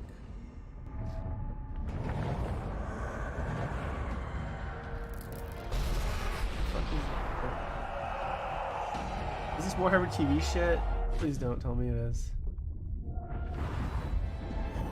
Fucking Warhammer Horror? Interrogator? It's a new series? What? Is this a Warhammer Plus thing? Or like a... Oh yeah, Warhammer Plus. I don't subscribe to Warhammer Plus, and I have no intention to. Interrogator, which is one of the Warhammer Is there okay? animations that are PS coming to Warhammer chat. Plus Do you guys very know soon. anywhere I can just Spring download the shows from Warhammer 2022. Plus without It's actually not far away, subscribing? is it? Is there No, like it's a not far away. website So that this has is shit? the animation that's on its way after the Exodite, which we know is just around the corner. I know there's an so answer there's out a there, couple of cool things. I just want to worth pirate calling the out shows, about but they're the so small Interrogator. scale that like I this can't watch. is I can't go to my normal a, torrent sites. A to new get them. animation. It's based on a kind of film noir-esque sort of style. And Boring. it's very much Don't care. an animation that you probably don't want to watch with the kids because Don't there's care. some fairly mature themes going on in this. So there's ideas. It's Warhammer very Plus grim, is such a it's very dark. disappointment. This is very much a show for They people like who ruin really all the good enjoys shows, the and Warhammer like horror their release series, all the schedule is kind of grimmer, completely grittier, darker awful. corners of Warhammer 40,000 lore. Some of the kind of Inquisition and shady. Yeah, but backalley, for the price stuff you're that goes paying, on. is it great? There's also some themes in there of For a third of a addiction Netflix sub, and dealing you with, get some fairly 2 harrowing shows. Stuff. But if you're into that sort of stuff and you like your grim darkness, Like, the amount of the content on there feature, is there's a lot awful. of things to enjoy. You can see. Yeah, I don't care some that of the much, themes Namaz. kind of represented in that title sequence. I'd like to check it out at some point. I just want to. I don't want to pay them for it. Disturbing imagery altogether, and some more adult themes to contend with. And the title itself, Interrogator, kind of lets you know this is sort of feet of clay sort of level. This is not all-powerful Lord Inquisitor sort of character. This is an Inquisitor in training. That's what an Interrogator is, and you can see that inquisitorial eye in the got logo. some It's a snacks. very nice little touch. So someone hungry. who's maybe not quite like us necessarily, but someone a bit more relatable than some of the more godlike characters of the 40th. It's a very human level story. This one, so it's not. And I'm gonna be like, about I'm slightly the drunk from the great whiskey, so I'm sweeping like, you know, when you're battlefields drunk and you like epic want fights, fast food, so I or ordered like myself a gods burger. versus monster sort of level stuff. But you're going to see that even in the Yeah, I don't like relative film noir. civility They were of like, the oh, they Warhammer watched like world, Into the there is still Spider-Verse, and they're all like, oh, sorts let's of do a unpleasant whole ways to meet your end, fornication on and that. Plenty of grim darkness in every shadow. Yeah. And as you mentioned, the kind of When's this Amazon Eisenhorn series coming out? Where's the news on that? That's what I really care It's about. not that, but an opportunity to look at another realised, detailed setting in the same sort of way, building on the strength of Necromunda and Varan Gantua. An opportunity to look at life in a very different sort of imperial world, that sort of connective tissue that exists outside the tabletop war games and the battles that we're more used to.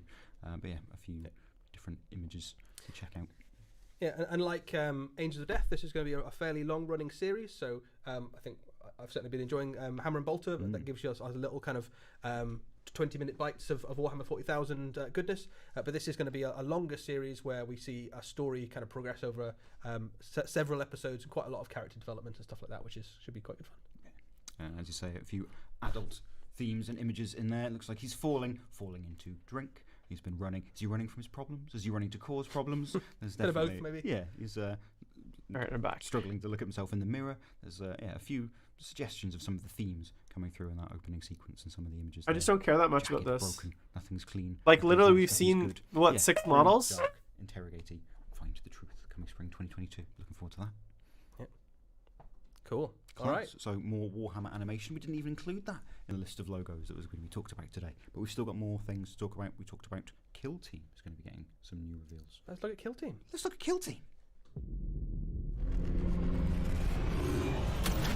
Kill Team, squats, here we go, let's go. What's cooler than pirates? We all know these booty-loving buccaneers, the terrors of the high seas, are the ultimate in cool. But what happens if you use a complex scientific method to combine them with other things that are just as cool? Well, we at Games Workshop believe the results speak for themselves. Oh yes, these are cool.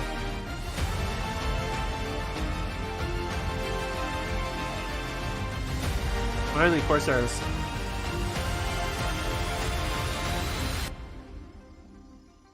That's cool. So we said there was going to be more Eldari to reveal. They only shows and one that model? indeed What the fuck? Is a new Eldari Corsair for Kill Team. Where's the rest? Excellent. Yeah, so Corsairs have been a part of Eldar lore for pretty much since there's been Eldari or Eldar of any sort. What we know about them basically is these are the kind of pirate class of the Eldari. They don't necessarily fit neatly into one of the buckets as we understand as the major factions of Eldar, so that they're not Drukhari, they're not Craftworld Eldar, they're not Rangers, they're not Exodites. These are... I don't get plastic aspect warriors, but I get fucking other subclass pirates. of the Eldar that pull The thing from that all no those one different wanted. aspects. And you can see on the miniature that we can have a look at here, it's got nods to several of those different spaces. So you can see some of the visual aesthetics and keys of the Craftworld. Also, I hate shit some like this, nods like this to some bird. of It's so the, annoying. It looks stupid. Drukhari origins as well. So if you look at that sword, very reminiscent of some of the swords we've seen in the Drukhari range, but also with like a little spirit stone in there as well. So it's a kind of like crossing the streams a little bit there. But one of the I didn't know it was interesting things coming. about the Corsairs is if you look That's at rude. the Eldar range generally, they tend to be very uniform. So you look at the Craftworld and they're all very... Yeah, that's the other question. everything Squats, is in the maybe? same colour palette, they're all uniform, everyone's got the same equipment. Corsairs are the complete opposite end of that. So every single character in this is completely unique and Well, I didn't know individual. that. They've got their own kit. Every single member of the team is kitted out very differently, which obviously lends itself very well to Kill Team, where we see all sorts of varieties of different... Why can't we see more than one abilities and model, kits in though? the same way Isn't that this we supposed do to be things like fucking the LEO Commandos and preview? the Death Corps of Krieg.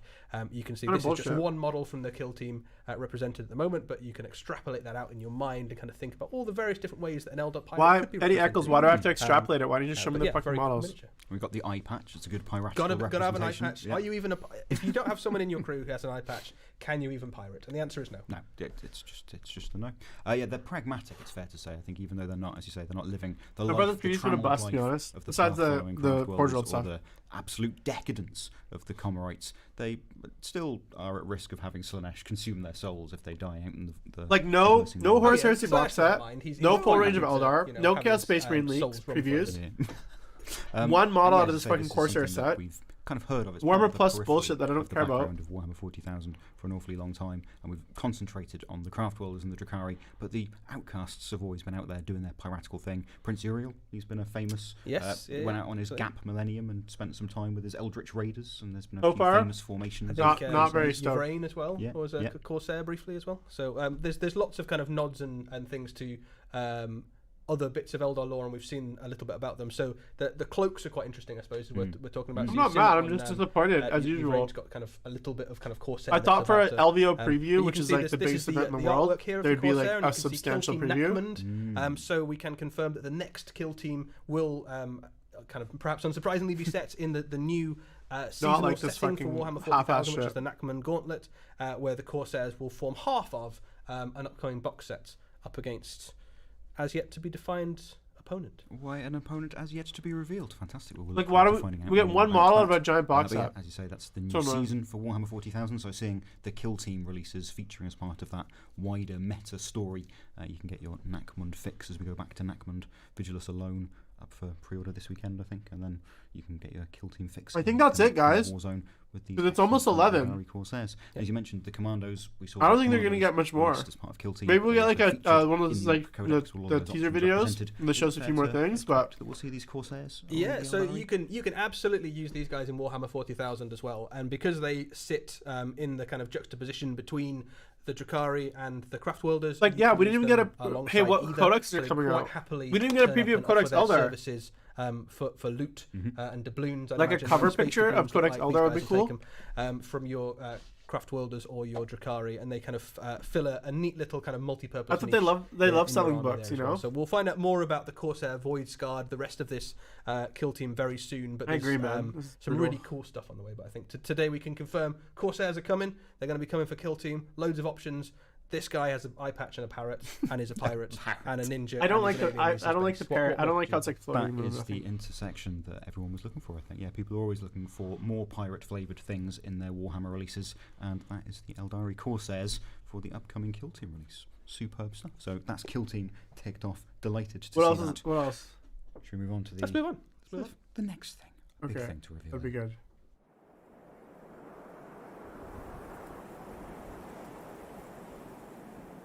On Necromunda, they say Lord Helmar sees I everything, could care less. but in the Ash I Wastes, could care less. we know that's a lie.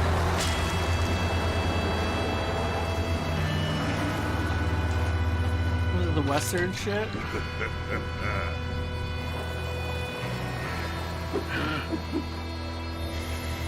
Necromunda's like the cool game only because it produces models for 40k, not because anyone actually plays the game. I don't even think we'll get Black Library. I think this is our last preview. If I was betting that.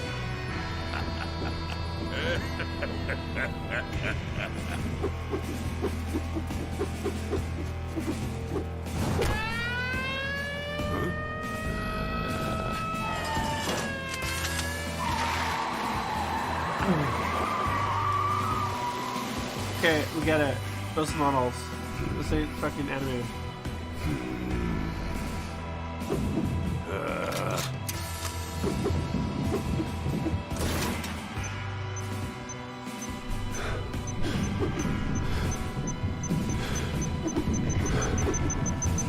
I think you got it backwards, Spaztec. I think they're really good at making. The I think they're really good at decide who lives. trying to make animation or as cheap as dies. possible. Is what you're trying to say.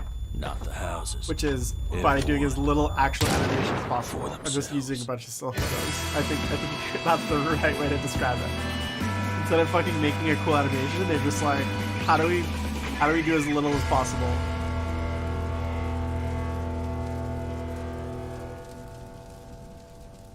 Okay, but what is that? Like, what are you? Like, that was just a cartoon. So that was pretty exciting altogether. New Necromunda reveal. Ash Wastes. Necromunda Ash Wastes. But what is Leave it? the It's just hive a behind. cartoon, Go guys. outside. What could be There's like 3 or 4 still damaging photos about and some going shit. outside the hive? It's probably fine, isn't it? It's probably fine. It's not fine. It's not fine. Fine at all. So this is Necromunda Ash Waste. So this is an absolutely huge thing for Necromunda for the setting.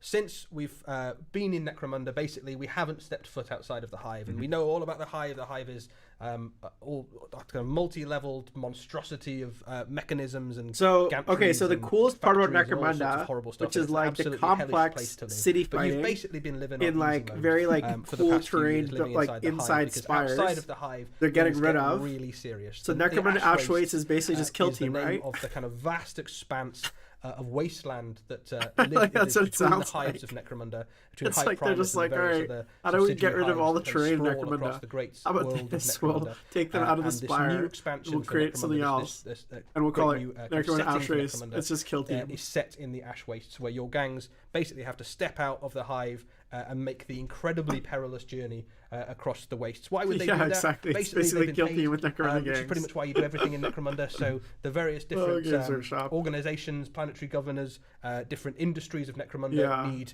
I mean, hey, if there's materials, real like people, movable model trains, I'll be goods, stoked. services moved from one place to another across the various ash wastes. They need to put them in great big armored convoys that move across the ash wastes. Your gang. You guys remember the train level from Shadows of the Empire for N64, where you're in Ord Mandel, the junkyard, and you fight IG-88? That was one of the best train levels of any video game ever. Horrible sludge and stuff that you can fall into and be dissolved by. There are all sorts of horrible critters that have kind of grown fat and awful and horrible on That's all.